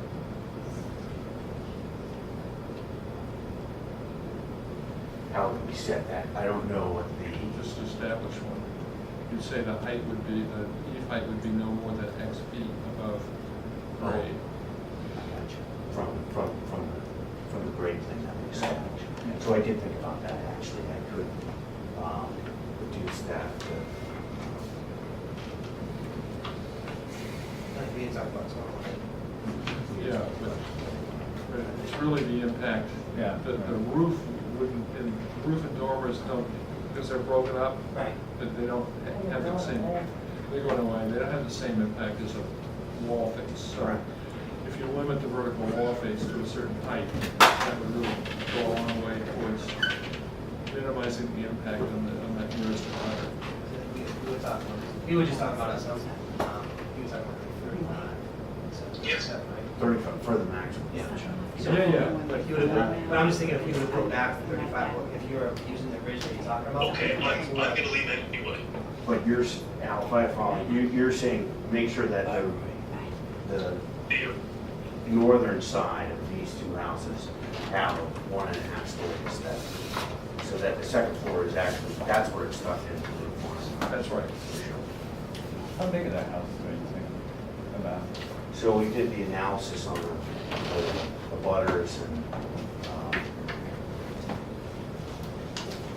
this is the focus map. So we have an average RGFA of all the butters, using the two existing pieces of property, at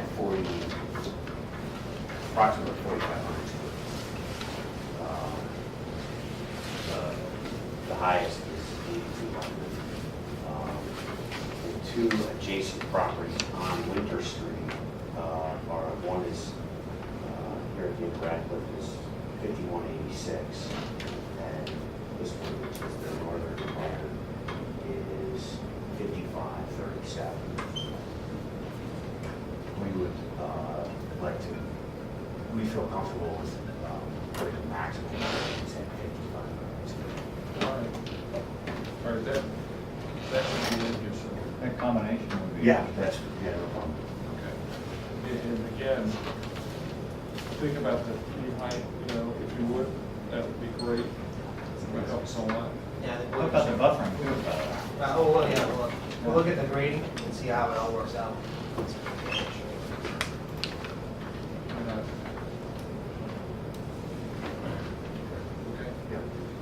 Can I make a comment on the property locations? I just noticed, and I don't know if I'm right, but I look at this, I think I can speak for Tom, but the distance between the road here and this house is very small, and this house actually also a little bit bigger, but also small, but this distance is quite a bit, and this distance is quite a bit. I wondered if for Tom and me, could these two houses, could this be pushed more this way, could this be pushed more this way, so it would have a little bit more space? Well, we're using the house as almost like a retaining wall for the septic system. So if we do that, that goes in the back, which disturbs more down grading. So it would create more disturbance down the hill. Here, we have the recharge basin between us. The what? The recharge basin for the individual house, that's in between us and the property. So we're using that space for utilities. And so we're not Can dropping we it go back. somewhere else? Somewhere else on the property, but we'd have to take trees down. This is basically this allows us to, What was over here? we have to keep it 10 feet off the property line. And there's the septic system, and there's that septic system, so it has to be 20 feet from those, so it has to be in the front. Is that the here space? There's a septic. That's over here. Yeah, it has to be 20 feet away from it. So then when you get on the slope, then you have to worry about breakouts, and then we start cutting down through here, we start taking out those trees, which we want to see. Here's some of the trees. I care about the view from my house. I'm sure Tom has the same concern. So if we could find a solution to that, I think, I'd be happy about that, you know? fewer trees would affect your view more than anything. Got trees through here and here, you know? Maybe that's the case, I wouldn't mind looking, let's do a sidewalk and seeing what we can do.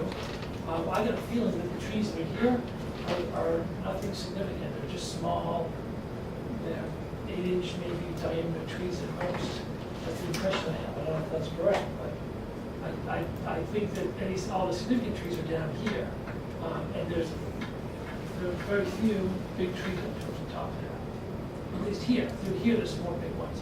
But in this area here, I don't recall there being any significant trees. So if we could do that, I would be happy about that. Tom and I spoke before, this is a major concern for him, the closeness of this house to his house. And for me too. So if there's something that can be done there, it'd be great. I just say if it can't be done, then okay, but if it can be, that would be nice. One thing I would say about this plan is that this is not a developed plan. This shows the possibility of the location of the houses. Right. The second phase of this is we go through site plan review for each and every one of these houses. Okay. So then we get down, then we really get that drill down into the details. Maybe that's something that could be, rather than trying to work it all out in detail at this level, maybe that's something, we could take a closer look at the site plan review level. Okay. I'm just thinking, yes. Thank you. Which is a great point, but what are you guys proposing for as part of the subdivision, like the house do not disturb, so we don't revisit like someone else, but I know the intent is that you build them all, but someone else saying, I'm putting my house down here. Right. What's the limit of disturbance? So we have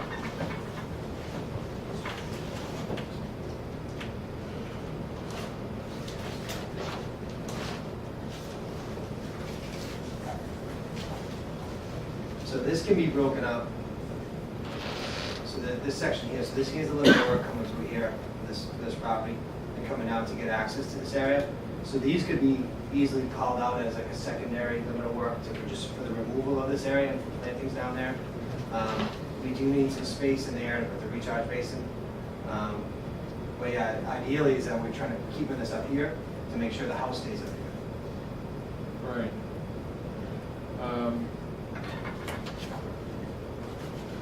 I'm just thinking that if there's a better plan, if we find a better plan later, we can always change. Modify the subdivision. We can modify the subdivision A plan. lot of times they come in for worse plans, they want us to modify the subdivision, so it can work both ways. And then, so maybe, the demolition of the house, that's gonna be one, and then that swath along the north. All this. Yeah, so this is opening up this area for, because we have the downspouts, we have the intercept trench, and a lot of the pipe all the way through here. So I have to find an area through this. I just had it, without knowing what's going on, I don't want to start circling that all these trees over here are staying. When we start getting into the nitty-gritty, I'm going to have like just a path of a pipe, and then you're going to save a bunch of trees in the middle of that, so this limit of work will tighten up. But we can do like a limit of work 1 and 2, which one would be just for the roadway, and then what we're thinking of for for the development of the area or something like that. Yeah. So this list of conditions is getting longer. Yeah. It was just the driveway recharge, that was one thing, but now we're getting into guidelines, we're getting into delineating How do we see it? disturbance zones. We can come in and try to finalize that next time, but we can still do the density plan. We usually do them both together. We don't have to, I guess. We didn't do that we split them up on both Coburn and 293 North. Yeah, we could do them, we could do them separately. We'll do them separately. We could do the density when we come next time and address these things that we've discussed tonight. That's okay. Yeah, I think we actually did that on Concord Road, too. Okay. I think. Maybe, yeah. But I know we've done them for the two that I've been working on. Right, I mean, usually we do them. Yeah. parallel, but we have done it the other way too. So maybe that's, yeah, so we'll just pass on the density determination plan next time, and then look at these issues that we just discussed with respect to the guidelines and the no disturb delineation and that kind of thing. See if we can get David Keller proposal. But I was gonna mention, can we, maybe to not the meeting, is maybe to a meeting on Tuesday, as town hall, to kind of go through some of the stuff, like we'll put together some scenarios that you guys can try to Right. look at. With the understanding is we're kind of getting to the point, it's Yeah. really like their call about, Oh, yeah. you know, the balance, you know, we help present the case, but, you know, we like limit of work, architectural guidelines, stuff like that, we can suggest, but that's, I'm thinking most of it will work, just because of figuring out what, that, you know, we can get some kind of semblance of an idea of a, Yeah, for that over here. people always feel, like, this part takes a little bit, like, more work than, Right.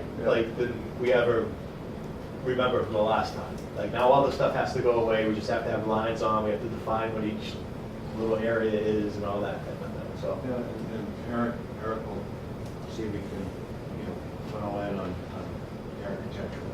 But yeah, it's not bad. We had much tighter limits of what's identified on the road, much tighter, like you could tell exactly where the house was going to be. And maybe even for 55 code. Yeah. Well, he can do ones for like Yeah. house boxes versus like utilities and that type of thing.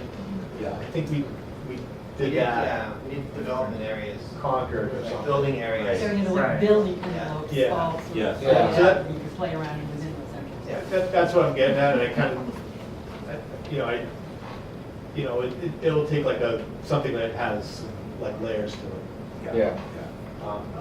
With the flip side is, we don't want to be in the case we've been before, like, don't draw it around the footprint of the house, and then like the next guy comes in and asks us for a subdivision modification, because he wants, you know, a pump out. So if anything, we expand the box, we've got the size limitation, but expand the box a little bit, because you will be building within that box. Yeah, That'd be you great. can fit 5,800 within that, Yeah. whatever space. But yeah, that's what we did on Coburn, basically. That's what we did on Common. Yeah, we basically created a rectangle and said this area was that, and then we also had that section where And you one bring- story. You bring like Mylar overlays at the end, and you'll have like this plan, and then you lay down like the plan that shows, that will actually be approving, and it shows like the stuff that fits into it in the different areas, and that's what you did on Concord, it Right. kind of worked out well. Yeah. Yep. Sounds like a plan. Okay. We'll do it that way. All right, so we'll have a decision on the density development for the what date? We can do this on the 11th, if you guys can turn that around by then. That's it. Yeah. Oh, yeah, no, I'm talking about the rest of that drawing, the schematics on that. But, you know, that's In other about, words, is there enough time to do the kinds of work that we've just been describing between now and the 11th? So that we can Yeah. have that. Of October? of October. Or, I mean, I'm just giving you my opinion, it's up to you, I mean. then, I think so. I think we have enough right now, because we have the, we're pretty tight up here with this. I think this is the one that's the biggest concern, is that openness right there. So I think we tighten that part up, and if we start looking at, Eric and I were just talking about the footprints that we'll put here and say this will be the building area. Right. That would be the building area, so so I think that's pretty easy. Okay. All right, Do so, it. You guys might have your own opinion, this goes in, that goes out, but that's fine. I think as a basis, that should be easy to get. Right. okay, so we'll schedule this for the 11th. for the 11th, yeah, we'll continue to do the 11th. Good. Thanks. Thanks, guys.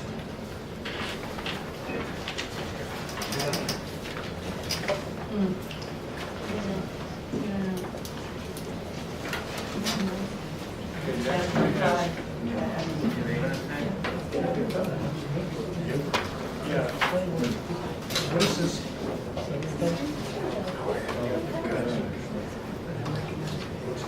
Yeah. We don't need we can let David Kim go. Yeah. I always mention that. Yeah, that day I went I was just looking at, I identified like the north facade. I wanted to watch. The scale, so reducing that to about half the scale. No, sometimes, you know. And then at the end, details of that get worked out. Right, I mean, we're just concerned about the massing at this point.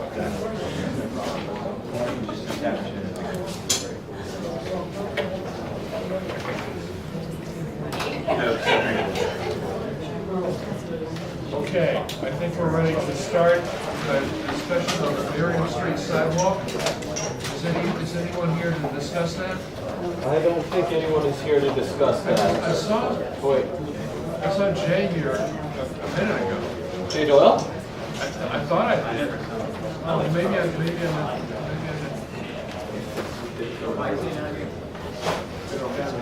They don't have anything, they haven't turned in anything here.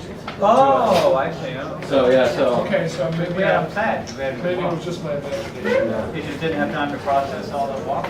I don't know, I haven't had any, Jay just told me a couple of days ago that they don't have anything new and he is actually had, and that's the only contact I've We're had. still planning to go to CPC I don't know. I mean, because they don't have a plan. My Yeah. sense is that they came over. Yeah, it might, I think the scope probably expanded in a lot of these things and they just, so, you know, as of now, we just don't have a date to continue. You know, so we just have to continue to leave it open and we'll have to We have notice. to continue to a date certain, so it doesn't have to happen on that date. Yeah, that's true. But we can't just continue to some infinite date. Okay. Well, then why don't we just say the next meeting? Yeah. Because, We'll continue to the next, to the To the September 27th. 27th. yeah, just so we have a placeholder in case we have to have it and Right. when, if it does, we do, if it doesn't, then we don't.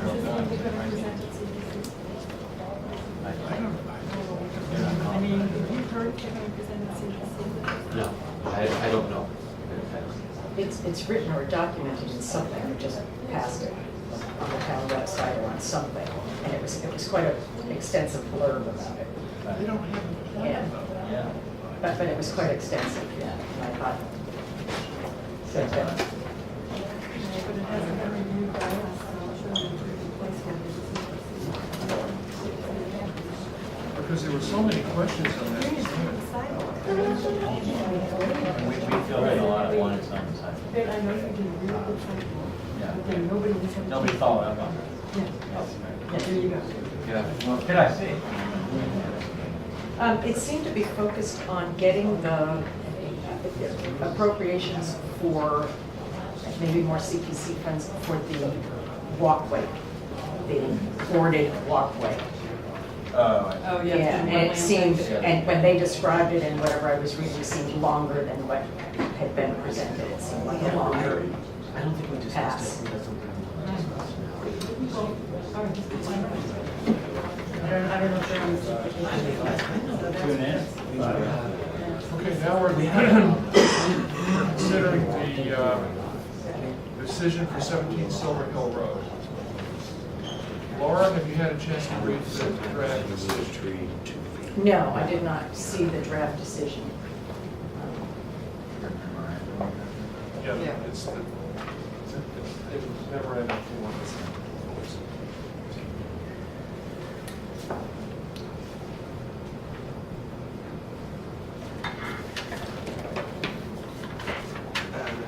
Oh, thanks.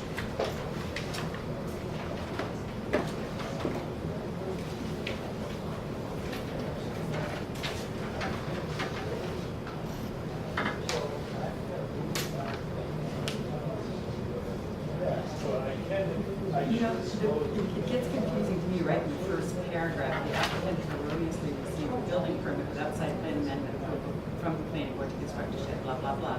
Then it makes it seem like as soon as they had the building permit, they came in and applied for site plan approval. But that wasn't the case, the shed was pretty much built by that time. So, but you know what I mean, it looks like it's one. Okay, and Yeah, began they've got the construction. building permit and then Okay, Yeah, because it just says to construct a shed addition on the eastern side, and then it's almost like, and then the applicant applied. Okay. Or after that. So you want to insert a sentence that says that the applicant then constructed the shed Right, according to the building right, permit? right. There was a cease and desist order, I believe? Yeah. Was there not, issue? Eventually. Right, okay, and that's, was at that point they came to us, right? No. No. When did they come in, and why? Do you mind? I know they came in, what was it, last March? It was last year in November November, actually, 16th, that they came in.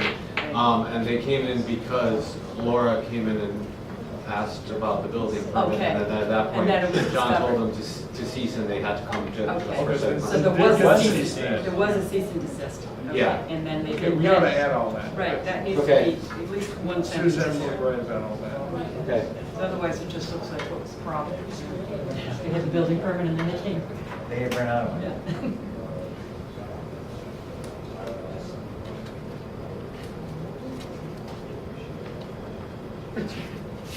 That was on the 27th of October. Yeah, 27th of October. Okay. All right.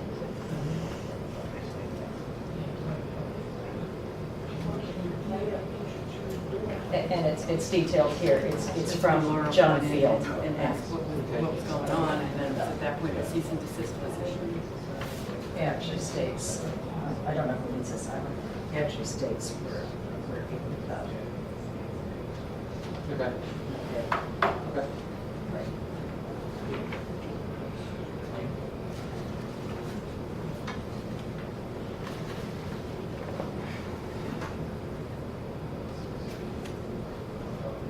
It's true. It's a wrong porch and this side. Yeah, it's just a little bit brief.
Steve, just, you know, into the microphone. Are we all ready? I think we're all ready. So we're thinking that maybe on item number 3, at the end of that, we should say something like subject to the approval of the town's consulting landscape architect and town planner. Yeah. Something like that. So that just means like inspections prior, like we usually do, is what Yeah. you're talking about? Okay. Which, that's a little more specific than item 5, which is kind of general inspection. Yeah, specific to the plan.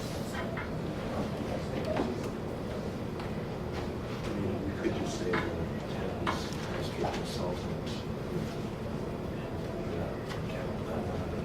Usually, I mean, we usually rely on Kim to do these things, Anyway, not me, right, so. yeah. He usually All right. signs it. Yeah, if you say town planner, then I'm He gonna ask signs Kim it. to do it, Kim told me it's good, Yeah. and approve it, so So that's. then just say the town's landscape consultant.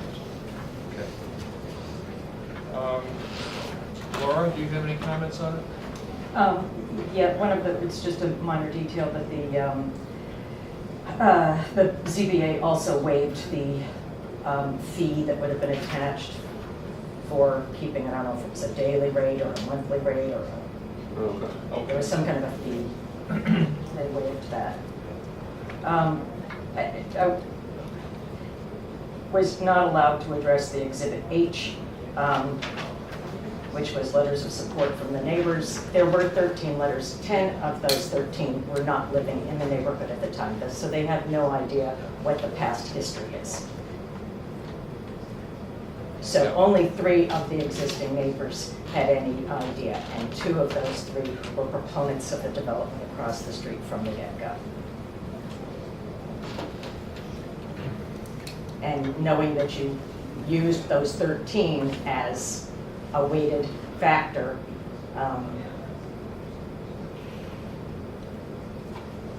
Actually, Laura, are you saying they have not a lot of influence? Excuse me? They did not have. That isn't how it really came across at the last meeting, if you were sitting in the audience side. I mean, and it is one of the things that was listed. I mean, if it's listed as letters of support, it had some kind of weight. So either strike it, No, or we have say to that list- letters of support, Yeah, or list say. all the documents we received. Okay, That's part of the but requirement. it was also somehow written up in something that it was in one of your notes or minutes of something. It talked about it, and you guys have too, so We just made note of it. please. I mean, for the Yeah. record, we made Please, note. that's what I'm saying, yeah.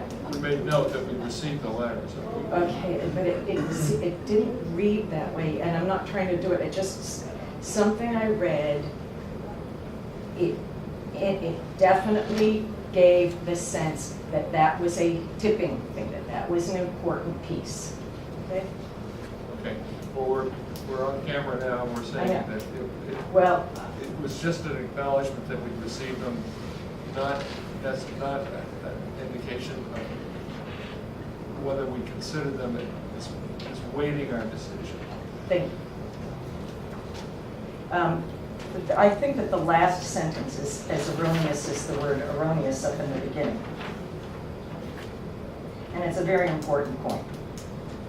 Which are you The referring to? very last, I'm sorry, last of the first page.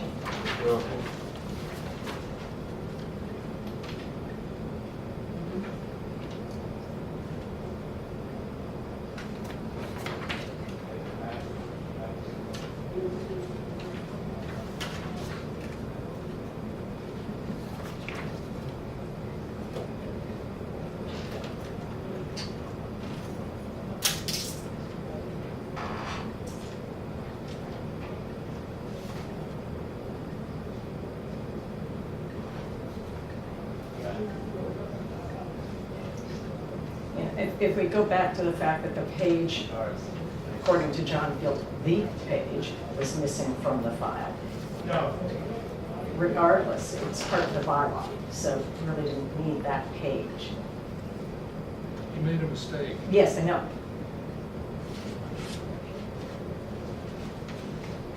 So the town has some responsibility in this.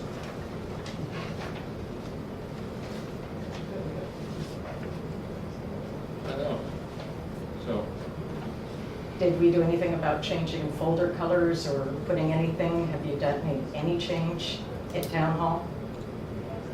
We are right now, I'm working with our GIS coordinator to have all on our GIS system, all the site plan approval houses flagged and tagged so that we have them on there. We've already compiled the list of the known folders we have on that.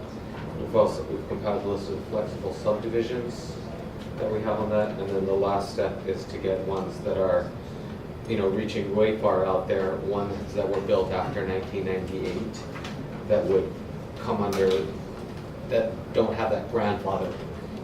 And I'm not just saying that for me. I mean, it was absolutely amazing. Our first meeting, I sat through 3. We were the third of 3 mistakes that had been made in the same way. right, but That's pretty bad. What he might saying is.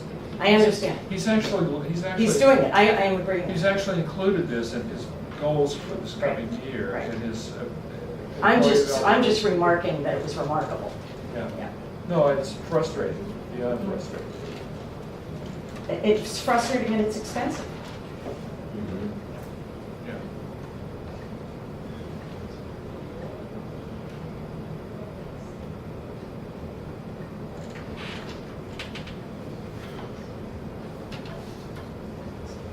Any other comments?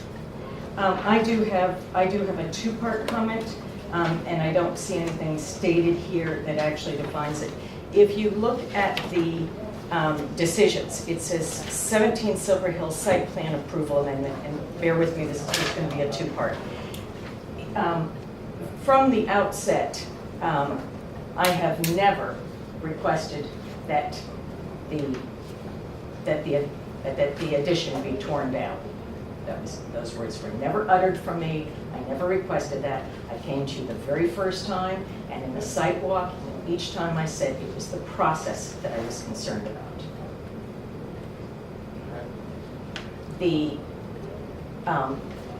On almost every document that we have that has agendas, the title for this edition changes.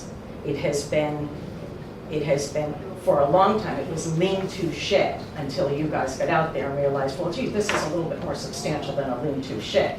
It then went to patio and shed, then patio disappeared. Then it was, garage and shed. I think we need to come up with a term, and I would propose that we call it a shed or a storage shed. And I would also, in that same vein, so that it's defined in terms of what it is, and I would also like its use defined. Susan has gone a long way to request that windows be changed and doors be changed, and there was a voluntary thing from Keith and Carl to lower the roof. I'm sure you're advised to bring it down 6 inches so it really became a less impactful structure. However, I do believe that the use of, as much as we define the name of the addition, the use of it should also go with the conditions that have been set on it. Yes, the roof line was lowered 6 inches, but the header has not been lowered. The size of the door has not been lowered.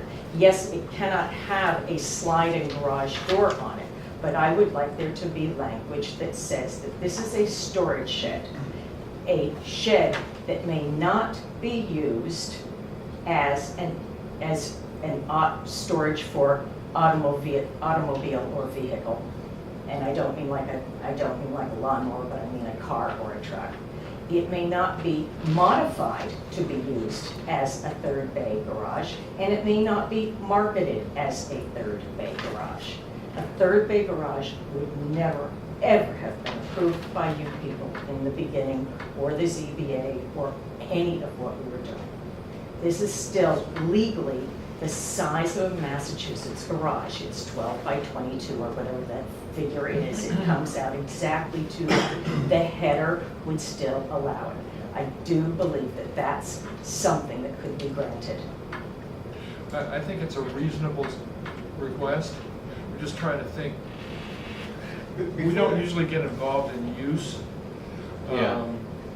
But when you're describing it, I mean, you're either building a garage or you're building a shed. This was applied as a lean-to I don't know how the shed. word garage got on our agenda. Yes. I don't know how that happened. I noticed that, and I thought, oh, Just good. just a few fact checks. So actually, in the December 16th meeting, Laura, if you go back and look on the tapes, Mhm. you did actually request to have the structure removed and redone, and that was there for. I don't want to bigger about whether she's. No, I never- said- I And never the door used door that. has actually been lowered by 3 inches as well. So that's a factually incorrect statement that the door has not What is been lowered. factually incorrect? Could you repeat it, please? That you're factually incorrect. You No, said no, the door try has not not to been talk to shrunk. each Yeah, other, that's if true. you could. Yeah, so it is lowered by 3 The inches. header? The top of the door has been lowered 3 inches. One of the things, It's still, under. it would still following suffice to get a conditions, car. Number 2 says, any subsequent changes to the site or building shall require an amendment to the site plan approval. It's not As- enough. And as It's not enough. Look at what I've just been through. It's not enough. Well, It needs- after I'm what you- really requesting that that it be described as a shed and it have some kind of limitation of use as a shed. When we worked on Church Street, we limited what he could and couldn't even store inside his sheds. Okay, So is the word garage in this memorandum? no. And we don't call it anything. We're just calling it an Shed. addition. Laura, Shed. No, Susan, please. I think that this one is just being called an addition. I'm not disagreeing with you. It's just a shed addition. I'm just saying that there's language in here that we quite carefully put in, saying any subsequent change would have to require an amendment. And you just said yourself, the chances of this being a third bay in a garage were 0. I didn't say it was No, zero. you just said this board would Right, but never there's have nothing approved to a tell the third- next owner that they can't park their MG in there. There is absolutely nothing in there that would prevent a small car from going there. No, I agree with Laura in the sense that saying any other subsequent changes shall require an amendment, that doesn't prevent anyone from just using it in a different way. And it doesn't Addressing prevent more anyone from physical marketing it issues. as a third bay garage. I But do do we think have we the need power to to state do that? something. That's a different question. If they have built a shed and not a garage, and it's outlined more than it is right now, I believe you can probably come up with language that goes a little bit more. Let me actually, I never got a chance to Oh, finish sorry. my thought. My thought was that this now goes to the zoning board of appeals. The zoning board of appeals deals with use. And the zoning board of appeals is making the final decision on this because they're going to be issuing an amendment to their, I guess in that, it was at that time, a special permit decision. So they'll be issuing an amendment to their special permit. They could be the ones that stipulated the limitation on use. My question would be, how do we communicate to them that that's a, Why I think don't you that's a put in the reasonable word shed, idea. not garage? This is shed. Why don't you say shed, comma, not garage? This is a memorandum, can't we just recommend? Yeah, I think we can put that in there. The applicant has Just make that represented that it will recommendation. not be used. I mean, we have it on. Yeah, I think we could say that. Yeah, Yeah. that's reasonable. And then Thank you. make your case to the ZBA. So, but the shed is mentioned at least twice in here. and Right, I'm garage just is saying not. that it's been so, No, I it's agree been with on that, like I sort of agree. everything. But yeah. to make you feel better, it does say shed and not garage. Thank you. Anything else for me? No? Okay. Do you have any comments?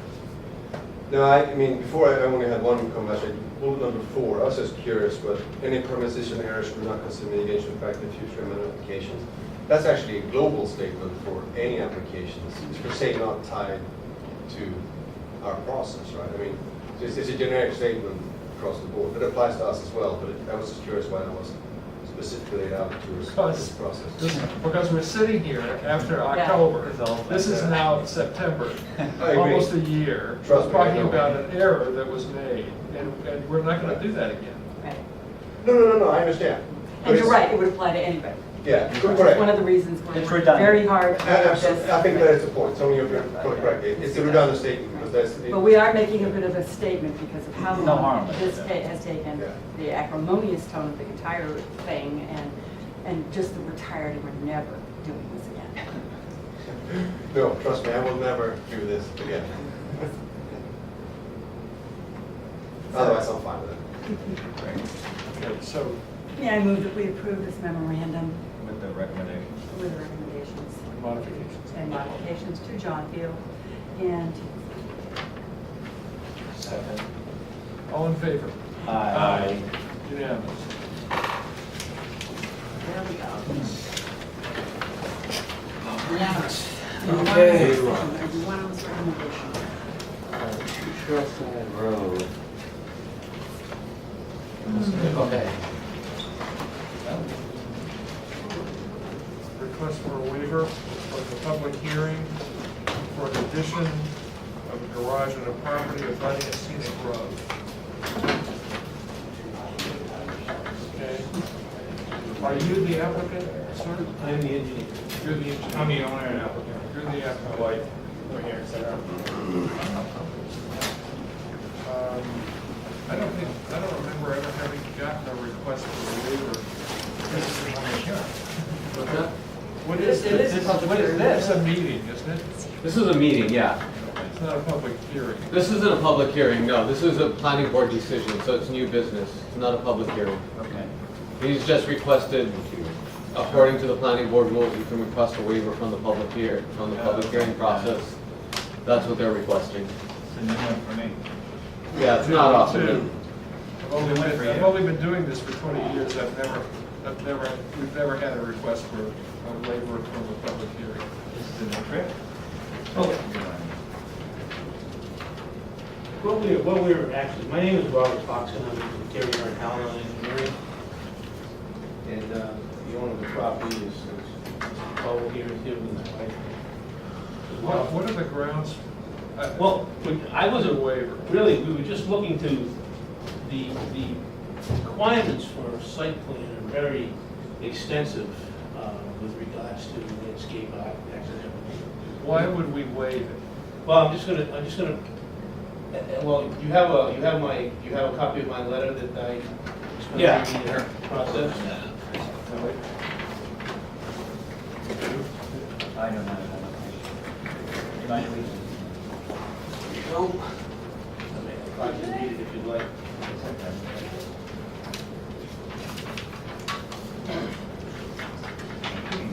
Sure thing.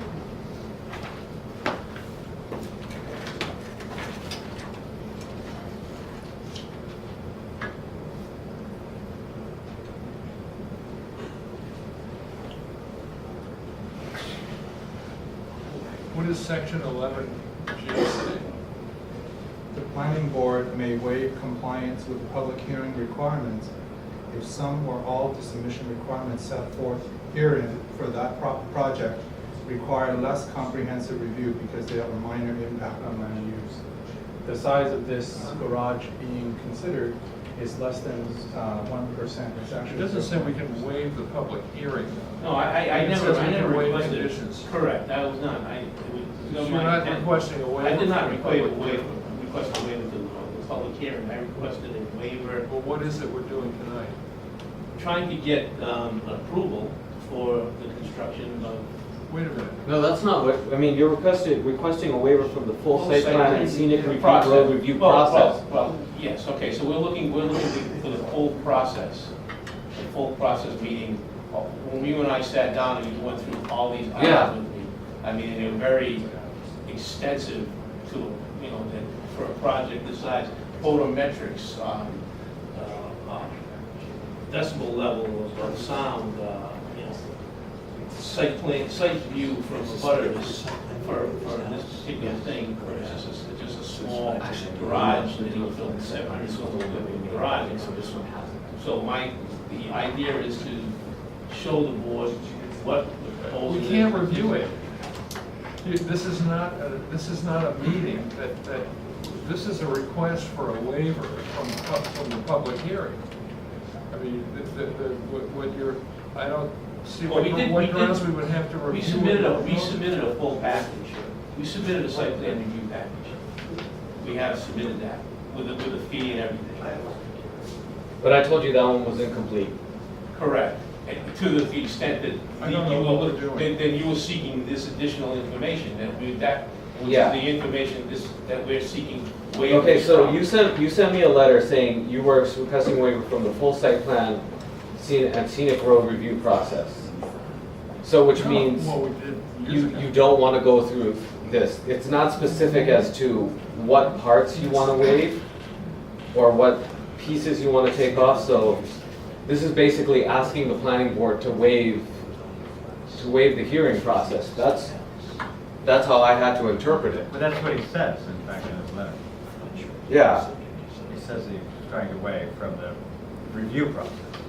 Yeah, this is really confusing. Well, Because state doesn't, it says this house was never under the site plan. Is that This is correct? part of the flexible It's part of the subdivision. flexible subdivision. But this was the existing So it was the house. existing house. So- It was part of the flexible subdivision, But Yeah, do but they have a? subject to special permit. Subject to site plan review when it's. Okay, so this would be an amendment, and this would be Yes. like just one of our many minor Yes, amendments. and they're saying that this They don't wanna go has, this through has that. minor Well, no, impacts. that's what, maybe that's what we're here to And find. therefore- What we have to do. Well, we still have to open a hearing and Well, determine that then it we're has. just here for discussion, so you can tell us, give us direction then. The as to direction how to is we proceed. have to have a hearing, and we have to determine that we believe that the impacts are minor, and therefore would issue waivers for some of the requirements, but we can't just say okey-doke without having gone through the process of opening the hearing, listening to what you have to say. I mean, But in terms of the materials he's selling, you might as the person to tell you. yeah, he's the gatekeeper. Yeah. I'm not sure I those are was minor. on the understanding this was a hearing, this was gonna be a hearing. It isn't a hearing. No, this is That not a wasn't hearing. submitted When you request a waiver from your review, you're specifically asking not to have a hearing. Well, no, You're but asking not- but we requested all the information to have a hearing. And we've already requested everything to have a hearing, and then you asked for additional information, and in that process, I've asked for this waiver of the requirement. No, I told you the way, That- it was incomplete additional to have a information. hearing. I told you that was an incomplete application. Well, Then you asked for a waiver On the of the hearing, hearing. Yeah. he asked for a waiver on hearing. I didn't ask for a waiver on the hearing, I That's did what you- not. that's what you said. Nowhere in there does it say I asked for a waiver on the You hearing. asked I for a waiver on the on the review site plan, process. a full site plan review process, but not like, there's nowhere in there that I understood there would be an amended site plan review process. I was told. The process includes a hearing, so I therefore you understand, so I was- asked for a waiver from the process. That's not part of the process that I was asking for. Anyway, the answer is, you gotta have a hearing. This hasn't been posted as a hearing. We can't review the proposal for special permit amendment unless it's been posted as a hearing for us to have that discussion. So somewhere there were crossed wires, but I'm sorry, you're gonna just have to go back through the loop and schedule it as a hearing, and then you can try to make your case I to don't us. want to try to schedule it as a hearing and have, he might tell me that I haven't provided. Well, the if sufficient Eli says that information. you haven't, Because the information he's That- asking for are photometric plans, landscaping, landscaping plans. request waivers from everything that you object to and bring that to the planning board, and we can determine whether those waivers are appropriate or not. How does that sound? That's fine. Good. Then that's what you need to do. List the specific waivers you would like for us to consider. Because this lot, it totally complies. I know, it says in the letter, everything is hunky-dory. But what we typically do is we schedule a hearing, we schedule a site walk, we go out and we look at the site as it is in the real world, we make a determination on the impacts and on the mitigation. And we want to go through that process. You can request waivers, we can deny the request for waivers or not, depending on what we think. But I don't want to overrule EMI. If EMI feels this is an incomplete application, we will be considering it as an incomplete application. I just want you to know that. Can I try to just understand something? When you say he can issue waivers, you mean he wants to, so we can issue waivers? Do you mean issuing waivers on parts of the process or issuing waivers on? Parts of the submittal. Parts of the submittal. So for example, if he doesn't want to submit some of those diagrams. Yes, okay. That's a waiver. That's the waiver. That's a waiver. That's what they're Specifically, Just make this. it- That's what I think, that's what I think he's Yeah, asking right, for. right, got it. Okay. But does that seem like a reasonable plan? But we're gonna, if you don't think this is a complete application, This is not a I complete don't, application. I don't want to overrule your opinion. So a document requesting the waivers in a form of each separate waiver will complete the application. Will that work? We can do that, yeah. Okay. You have the right to request that. I mean, you know where I stand on it, where I've said the application. Oh, yeah, no, I know, but I mean, will that get us a hearing? That will get you a hearing, yes. Because that's what we want to get to that stage where we at least have a hearing. Is there any way that, I mean, you have all the information, the only thing that you're going to be lacking is that letter requesting the waivers. Is there any way to schedule a site walk between now and the next hearing? You'll have to go through EMI. Okay. We don't schedule All right. those things. We had a- So, well, the other thing I don't But I've got to say, when I go on a sidewalk, a lot of the factors that are considered by me are after I've taken a look at these drawings. In fact, some of the drawings that you may be missing. Well, usually So I may you be look at the frustrated. drawings at the sidewalk. Exactly, that's what I'm saying. So I would Well, be frustrated going to the That would be the sidewalk. drawing, and I don't expect it to change Yeah, between now and the sidewalk. Or Yeah. This would be, and the area is already staked in the field, the location where the garage is proposed to be built. So, So I just want to understand something. Is this subject to site plan approval? Yeah. Yes. yes. Therefore, why would we ever issue a waiver for photometrics, landscaping, or any of these things that you don't want to do? I think it's going to be a waste, let me just finish. I think it's true. I think it's going to be a waste of your time to request a waiver for all these things, because we're just going to say no, frankly. You might be Because frustrated. if this site is subject to site plan review, that's what you have to do. That's what any other site would be subject to if it's on a scenic road, you know, or greater than 600 square feet, whatever. So I'm just saying, to me, you can request all this stuff, but I think you just might be missing it. You're going to be frustrated. well, the 720 square foot garage addition, But it doesn't the matter. impacts are so minimal. They're regulations. I mean, But here We don't have any we looked at the choice. regulation and cited that particular regulation that said you could waive. It says you can do it. You Then have do the it. ability to do it. Do it Right, and he's and just- listen to us say no. Right, it's just, he's coaching it. Yeah, he's trying to be helpful, actually. Well, I just, my client is here. Yeah, yeah. Right. I understand. I'm just trying to understand the process, because I was here about 10 years ago when the Burrs subdivided the house. And I understand it's a flex build, and we had drew up with 2 engineering firms about where we can build, where we cannot build, and where we would need to get any amendments or not. And at that time, it was drawn out very nicely. We have the original plans from which we worked with. And this is all well within that site area. So we're not reaching anywhere that's closer to the road, closer to anything, that's outside of the buildable area. This is not a, A, B, or C, or D plan. This is a flexible build plan that's subdivided. And also the scenic road is on Ash and not on Trailside. So therefore, when we looked at this, we looked at 720 square feet, which is about 0.93% of our lot, which is 1.76 or 76,604 square feet of land. If you do the calculations, the impact is less than 1%. And furthermore, when you look at this, what we're trying to do is build somewhere that is completely inconspicuous at the end of our circular driveway. for a garage that has no, there's no plumbing, there's no kitchen, there's no upstairs. We aren't planning for any other use than just to store our classic cars that we have instead of being in New Hampshire. As a result, looking at this, it's nothing more than a garage that's not intended for occupancy.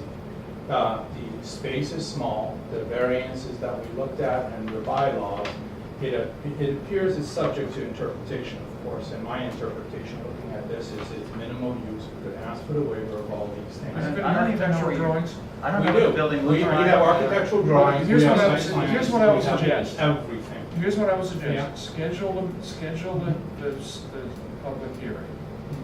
We'll schedule the site walk. Yeah. We'll review what you have at the site walk. And we'll give you an idea of what our determination is when we're standing on the site, Yeah. looking at the impacts of the building. Okay? So what exactly? Sitting do here we need? talking in the room about, You could have done it all. percentages. Yeah. Well, let's just I mean, go out on the we site have and take a look. We have the site plan, that we have the building, Okay. it matches the whole house. We Did made you hear sure what it I was. just said? Huh? To Trailside. No, did you hear what I just said? Absolutely. So. Okay. Then No, I but don't see why we're want still to be, arguing. no, not arguing at all. I'm not very argumentative. As a matter of fact, I'm Okay. just trying to comply with all the things that you're Good, doing. then schedule a site, the Understood. hearing, schedule a Understood. site walk, we'll go out and take May a I look at speak the as the owner? condition of the site, and Right. then we'll let you know what our determination is. May I speak as the owner? I just need to know, or we need to know exactly what you're looking specifically for, because I thought this was a look at, see whether we can waive it, because it's so far away from what we need. Do we need the photometrics? Do we don't need all these things? I mean, to do all of this doesn't really truly make a lot of sense for me financially for a 720 square foot garage. That's what you're gonna ask the planning board next time. I gave your In the submission, in my submission, you're saying that it's incomplete because it's missing those things. So we're kind of like, 6 and 1/2 dozen into we're catch 22. We're missing those things in our submission, and yet we're trying to avoid having to do the photometrics and the, and all these, small little details that may not matter in terms of building this garage. But they may matter. They may, absolutely, I agree. It may with matter, you. that's the I point. agree with you. Okay, so if you agree with that, then you understand why we want to consider. It maybe may, these things. but if you. Do you have a that picture is- of the neighbors too, by the way? Is that going to be something we see at the sidewalk? We have a drawing that includes where the neighbors' houses are? Yeah. Really? Well, I have. Do you have that? No. Okay. I so- submitted an aerial 8.5 by 11 of the neighborhood Right. as part of this last submission with the letter, I believe. Okay. All right, so let's take the site walk and see what comes out. Okay, so site walk is what you need to complete the application. And No, again, no, I'm no, just- that's not what I said. No, I'm just trying to work That's with not all what I of you as a team, all right? That's not what I I'm said. trying to work with all of you because as a resident here for over a Well, decade. kind of what you did say was that a site walk would determine what you were going to require as part of the submission. It Would help us then. Help us a lot. Correct. Right, but So- you're not so- asking for a complete photometrics plus everything else in order to have a site walk to determine whether you can waive this. Is this what you're talking about? Schedule. So when you're talking about complete I'm- photometrics, we're not really asking for each and every, to know how many lumens Oh, is going yeah. out. Oh. No, we're asking for the total wattage on the luminance. Total luminance. Yeah, That's on not- the site, that's all. Yeah, And but here- you should but- know that from your original site plan. We submitted, they submitted an original site plan. Okay. And the original house that was built in 1975 has a series of floodlights on it that are attached to a security system that only come on when the security system comes on. Okay, now I'm seeing a problem. Yeah, exactly.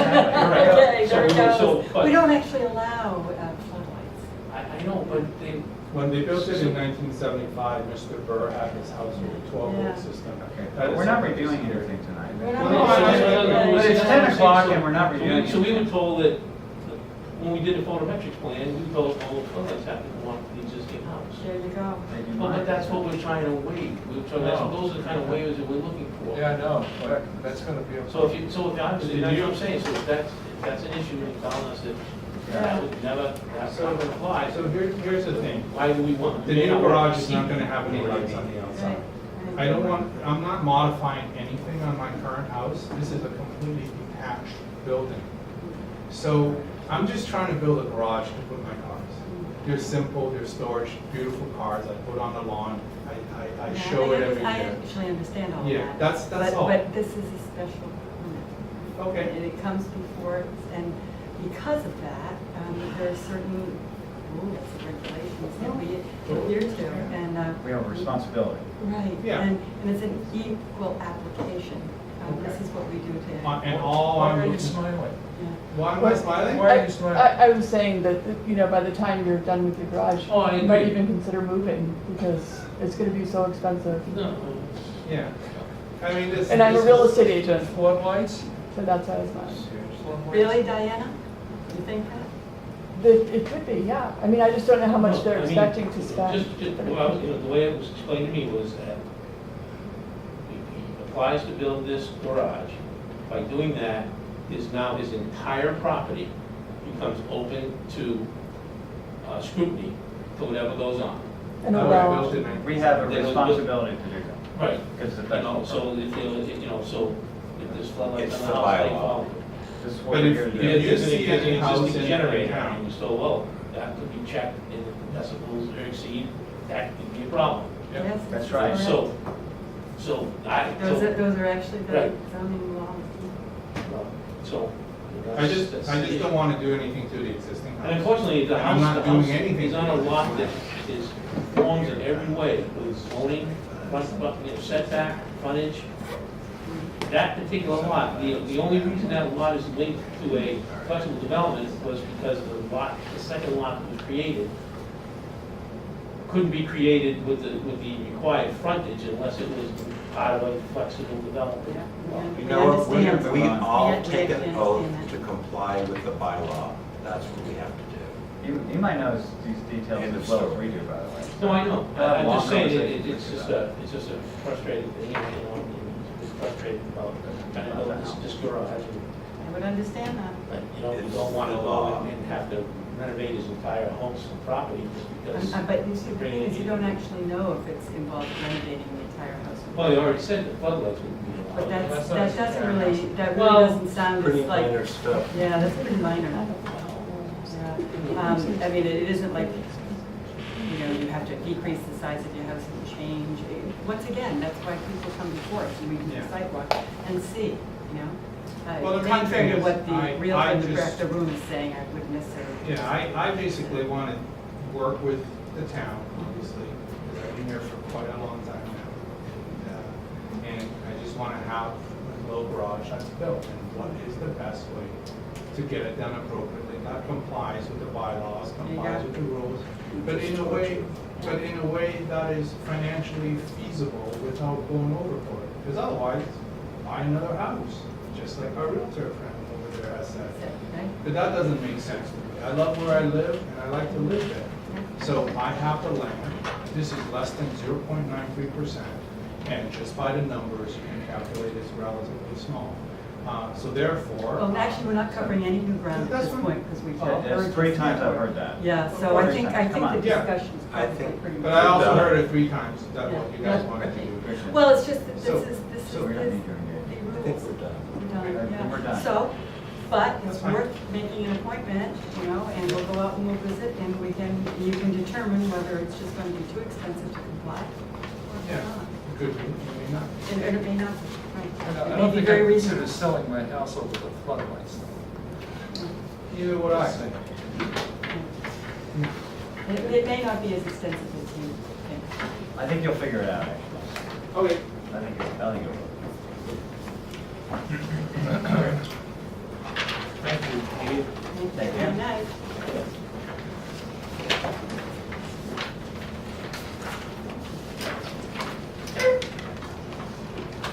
I know why you haven't come across that in 20 years.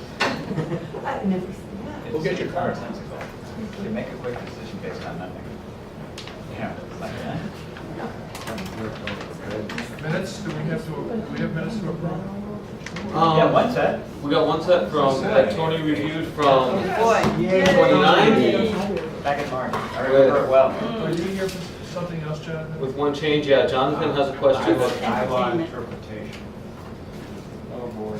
Yeah, it's pretty. So we'll save it for the last, huh? We're on a roll. Let's get Let's this get minutes over done. with it. Okay.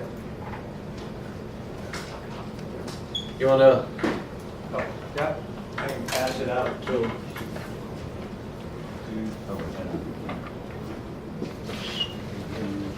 This is on passing out the history of it. We're gonna have a gentleman with a bit of street, and I can tell you the street. Is this going to be a waiver without a site No. plan? No public hearing or anything? No, I live on, at the end of Wildflower, he wants to see if we can get a second lot on the property. And what we ran into was the fact that it's got wetland and floodplain protection district on the property. And the question I put to John Field was, I'll let you read the bylaws, nice and short. Thank you.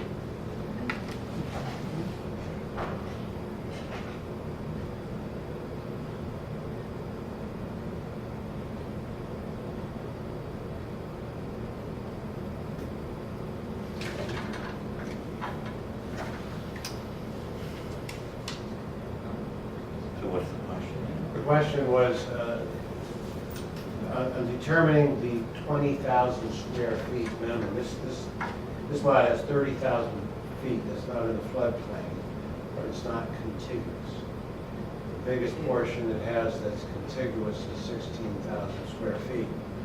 So I put the question to John, in fact, I didn't even take a position one way or the other, I know how I thought the bylaw read, but asked him to interpret it, and he said, he did not, he read that bylaw is not requiring that to be contiguous. He said, you know, in his defense, he said he was not happy with that interpretation, but that's how he reads it. And I agree with him. Can we just ask our town council If to weigh in on that? that's what was my thought, because I ran into this a couple of times with Courtney, I get one opinion from him, we'd start a project, and then the planning board would say something else, after we'd spend all kinds of money, then it goes to town council. Well, let me just ask you, I'm just curious about this. There's a single lot in two pieces? No, The wetlands is in two portions. yeah, the wetlands is in more than one portion, and the uplands is in more than If one any portion. portion of a lot it is overlaid by Just see a portion. It says- said portion, that portion in a lot, Yeah, that's Yeah, true. it may be used to meet the area, provided that portion Yeah. has a minimum area of 20,000 square Yeah, feet. when And I so first- you've got two not touching pieces, Yeah. but they're one lot. But when I first read it, quickly, I said that portion to me is singular. Yeah. But the first two times they use the word portion, portion is used in the plural. If any portion, then that really means portions, because it can be one It's portion. one lot. It could The be ba- the one basic- portion or two. the If any basic portion of element a is lot is overlaid by the wetlands floodplain. Oh, I see what you're saying. The first two portions are plural, even though they're done single, so the next, so if they start off plural, have we transitioned to singular on the second two? And it's not an easy answer, but I didn't want to rest with John's opinion, because I didn't want him to spend thousands of dollars, and you guys saying, no, we think it has to be contiguous. Well, I'm still stuck on this. Yeah. If any portion of a lot Yeah. is overlaid, Yeah. But you're not talking about having two lots, you're talking about having two areas within a lot that Within don't two quite, portions, within the that lot. together equal 20,000, Within the but lot don't. we're trying to create. Look at oh, the second two portion. portions of the lot Yeah. are in the wetland. Two or more, it could be protection. one, I three, see four. both sides and I see your area. And then the second time they use portion, said portion may be used to meet the area requirement. not So that means however many wetland portions you have. You can add them all up. Yeah. So the Yeah, first two, I got you now. yeah, so the first. What about what it's trying to it's- achieve? It may be trying, you know, I'm not gonna argue policy one, but I could make a case where it should be contiguous. I'm just saying, that's not what it says. Yeah, right. And John, he took 2 days, he didn't think about it in 2 days, but he said, I'll get back to you. And he got back and said, no, it doesn't have to be contiguous. Where does it say portions? I'm trying to find. I know where it does. Never. Yes, I know. Exactly. I know. But Nowhere does it Never support says portions. portion, It's sort of but he's implied. just saying it's Back implied the by the first- way the usage Any of the sentence. portion is a soft enough definition, and a portion could be. The first two times they use portion, it really should have an S on the end of each Or it could portion. just say 2 pieces, you know. Could be more than Exactly. So if any portions of a lot, And, it says portions may be used. But it doesn't say that. No, it doesn't, but it really, but that's what Well, it if really it says. did, then it would be. No, but I clear. can read it that way. But- If any portion. So portion is really used as a plural, Yeah. even though they don't put Like an if you eat S 2 on it. pieces of a pie, all right, that could be a portion or 2 portions, right? How much of the pie did you, how big a portion of the pie did you have? You would say, I had 2 pieces, right? And it's just singular portion. Okay. Well, I think Steve's suggestion was a good one. Yeah. yeah. We'll throw this to town council and whatever I think town you- council says is fine. And the good thing is it won't be expensive town council opinion. I should give you an opinion in about 10 minutes. Yeah. And I'm not gonna argue with her against this.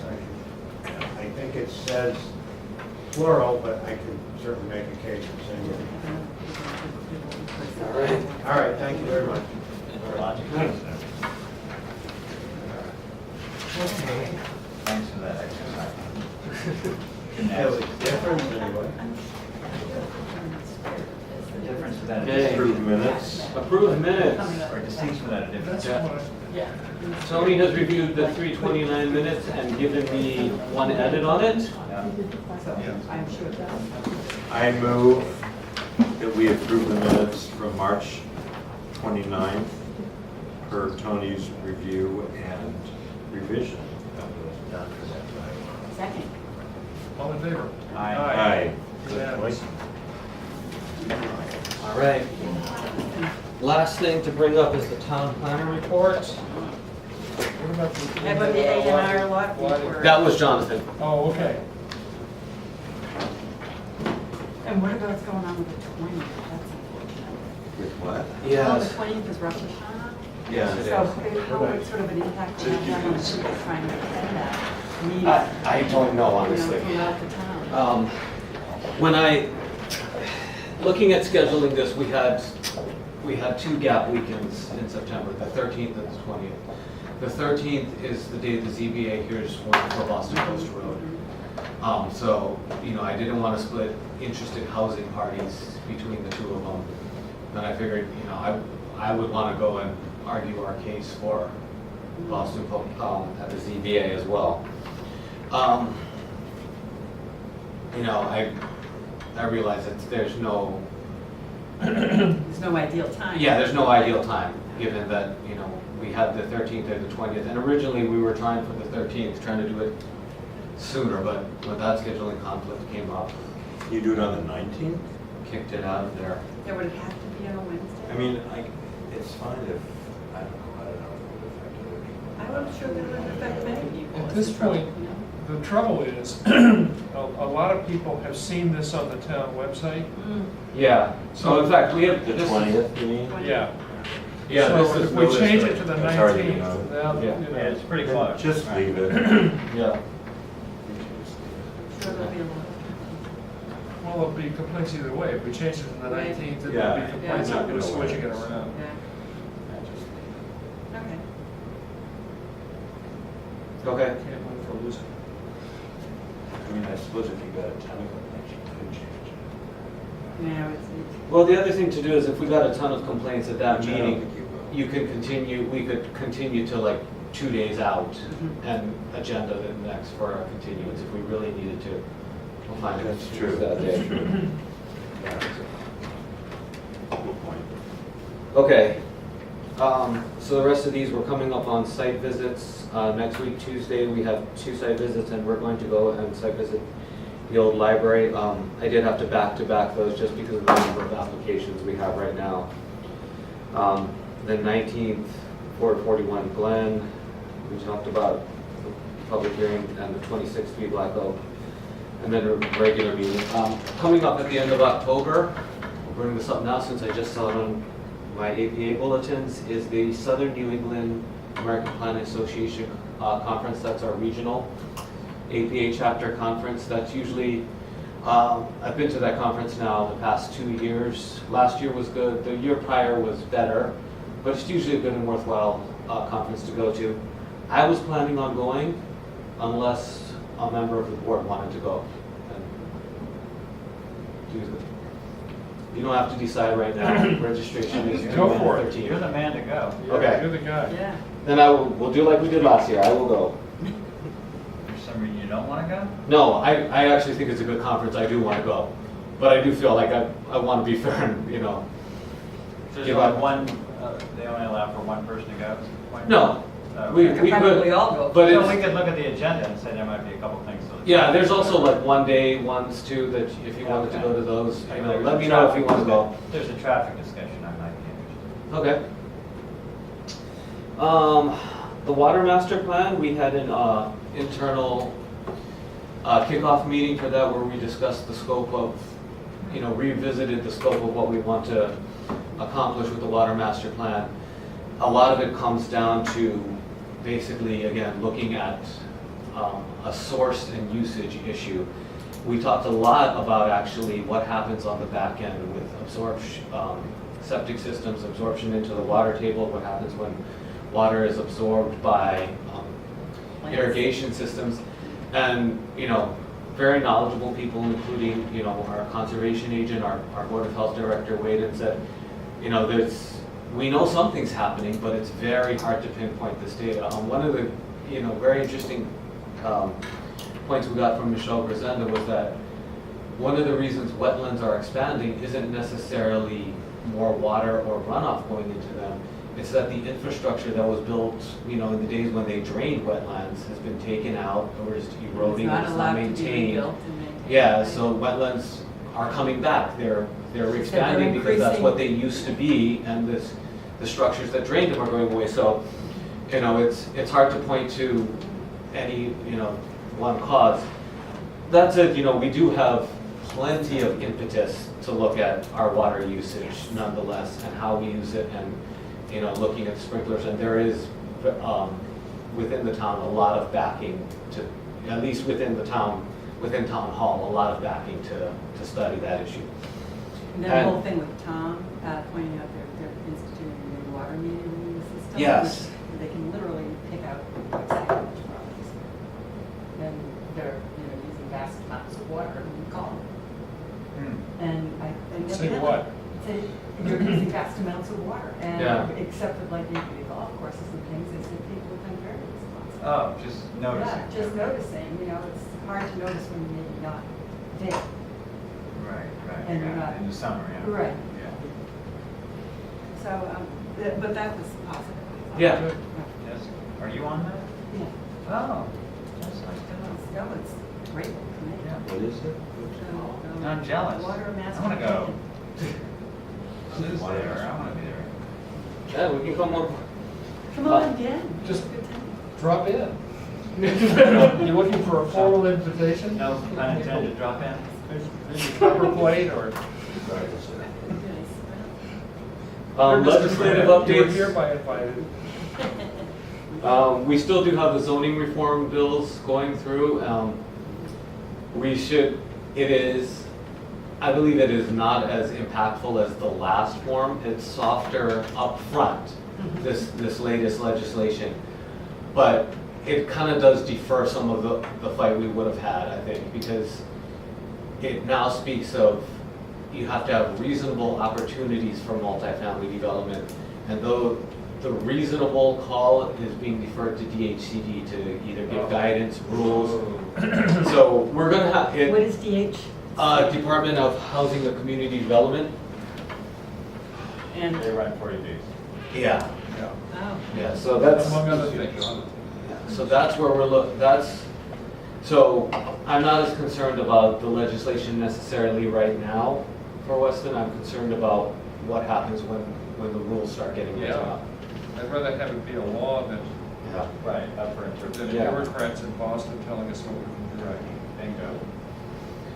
So, that's it. I mean, I do give credit at least to, you know, the fellow from Mass Smart Growth that we talked to. You know, he went through a lot of the Massachusetts planning directors. He heard a lot of the same concerns that we were having about, you know, how appropriate are multifamily districts for once you start getting west out of the city, it becomes less and less appropriate. Yeah, why do we all have to be Jamaica Plain? Yeah, so, you know, they softened it for that, you know, to an extent. You know, that said, you know, do we want to take a position on this legislation now? Do we want to? Because I'm sort of the opinion that Al's airing. You're saying it's easier up front because the guidelines are softer, but then they get regimented over time. Yeah. DHCD. Yeah, so what they're doing now is softer, but we have to worry about them getting harder when they come into. But you lose control over it because it's up to DHCD. There's no Right. voting involved in DHCD. No, So that worries me. I believe they have to have hearings, So it so. worries me more than Me saying too. crystal clear, what's the legislation? I mean, DHCD was a client of mine Right. for 25 years. I've seen a lot of behavior right now. And they were interesting to work for. Okay, so we should work on crafting some opinion to that, at least that portion of the. Well, why did they take that turn? I mean, why did it fall in the hand, looks like it's gonna fall in the hands of DHCD where it wasn't doing that before? You know, I don't know specifically why they went to DHCD. That's a twist in the plot. Yeah, I'm not sure why they went to DHCD. I know at least from, you know, the proponents of the law who ran that webinar, that they backed off a hard requirement in the legislation because a great number of the smaller municipalities like Weston resisted that part of the requirement for multifamily. Why are they even doing it at all? Right. They need 400,000 new homes in Boston, that's why. Yeah, I think so. I think that's part of it. I think, you know, it's part of, yeah, exactly that. They want to, there's a need for housing that they see regionally, and they want it to come in, you know, they're looking for the compact dense forms of it. And the other They thing is don't I- have the mass transportation systems to That's, support it. yeah, that's where I think, you know, that's where I really agree with Tony's point, that you can't do it until you can't put all these far-flung clusters unless you have a way to connect It them. doesn't even have to be far flung. Right. They're close in and there's no Market support. dynamics too, you probably thought this 100 times, but, you know, private industry can make money off of homes, which is a great thing. Mhm. Private industry can't make money off transportation. Right, hence So it the requires reason. taxpayers to kick in, and that's a tough thing to do. So you just unleash the market on building homes, that's great, but there's no market to unleash on transportation. So you have to come up, you could just change regulations to get housing, but you can't just change regulations to get transportation. You have to come up with money, and that's what they're not doing. Well, and you just read in the Globe today about there's so many signal failures now that that's the worst thing that can happen to you on the TV. The number of, the signals aren't working, so the trains can't move because Right. some signal, you know, box failed and everybody is stopped. They're all sitting there. Right, It's, right, and it's right. just, they said it's gonna cost something like $526 million to fix it, and it'll take years. Right, so they have no answer. No capacity and a failing system. And let's just bring everybody in and have them all, I guess, watch it work. By the way, multifamily housing in a dispersed format is nutty, because you can't actually do a transportation system that's efficient. I mean, look at 128. Right. The reason why 128 is clogged is because everything's dispersed. And you can't think of a transportation system that would be efficient. These guys who think Get of where housing you wanna go. separately from thinking about transportation, they're two different groups in the state. They aren't talking, they're not transporting the ideas back and forth. It's very frustrating. Which captures his idea. Yeah, even if you had the money to build a transportation system, what would it look like? Right, that's. What would a 128 corridor transportation system look like? Right, it's confounding. You really can't do it.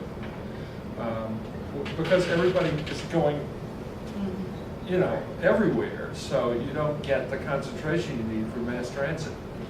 It's, There are cities that have a subway loop. they do, but then, you know, there have to be sort of reasonable destinations. Yeah. Well, what happens with 128 is you get the radial roads. Right. You don't, it's not necessarily a node there, you know? So most people are traveling on 128 to get to a radial road to take them to the place where they want to be. So if you had a station, say, at 128 Route 3, you're still only at Route 3. Right. You still got to get to wherever it is you're going on Route 3. It's nutty. I mean, so what you want to do is compound that by building dense communities everywhere. Why are At they least I doing want it? some non-dense communities to be driven through, like we are. I mean, you know, we are the Right. pass-through Right. from one dense community to another. That's what we serve, but if we were dense, it would be terrible. We don't do that. Anyway, So moving when's the on. next meeting on that? The reform bill? Or is it gonna go- maybe we can go on? It was still in, committees with nothing scheduled last time, Those guys that we rendezvoused with last time, maybe we have But yeah, we can, maybe have a breakfast with them or something? okay. Talk with them again. And invite anybody, any board member that wants to. Yeah. But yeah, I got, Eric Hove at MAPC is expecting me to call and schedule a conference call with him. Perfect, that'd be great. She has a master's in urban design. Love it. Cool. I'll tell her. Yeah. What is it?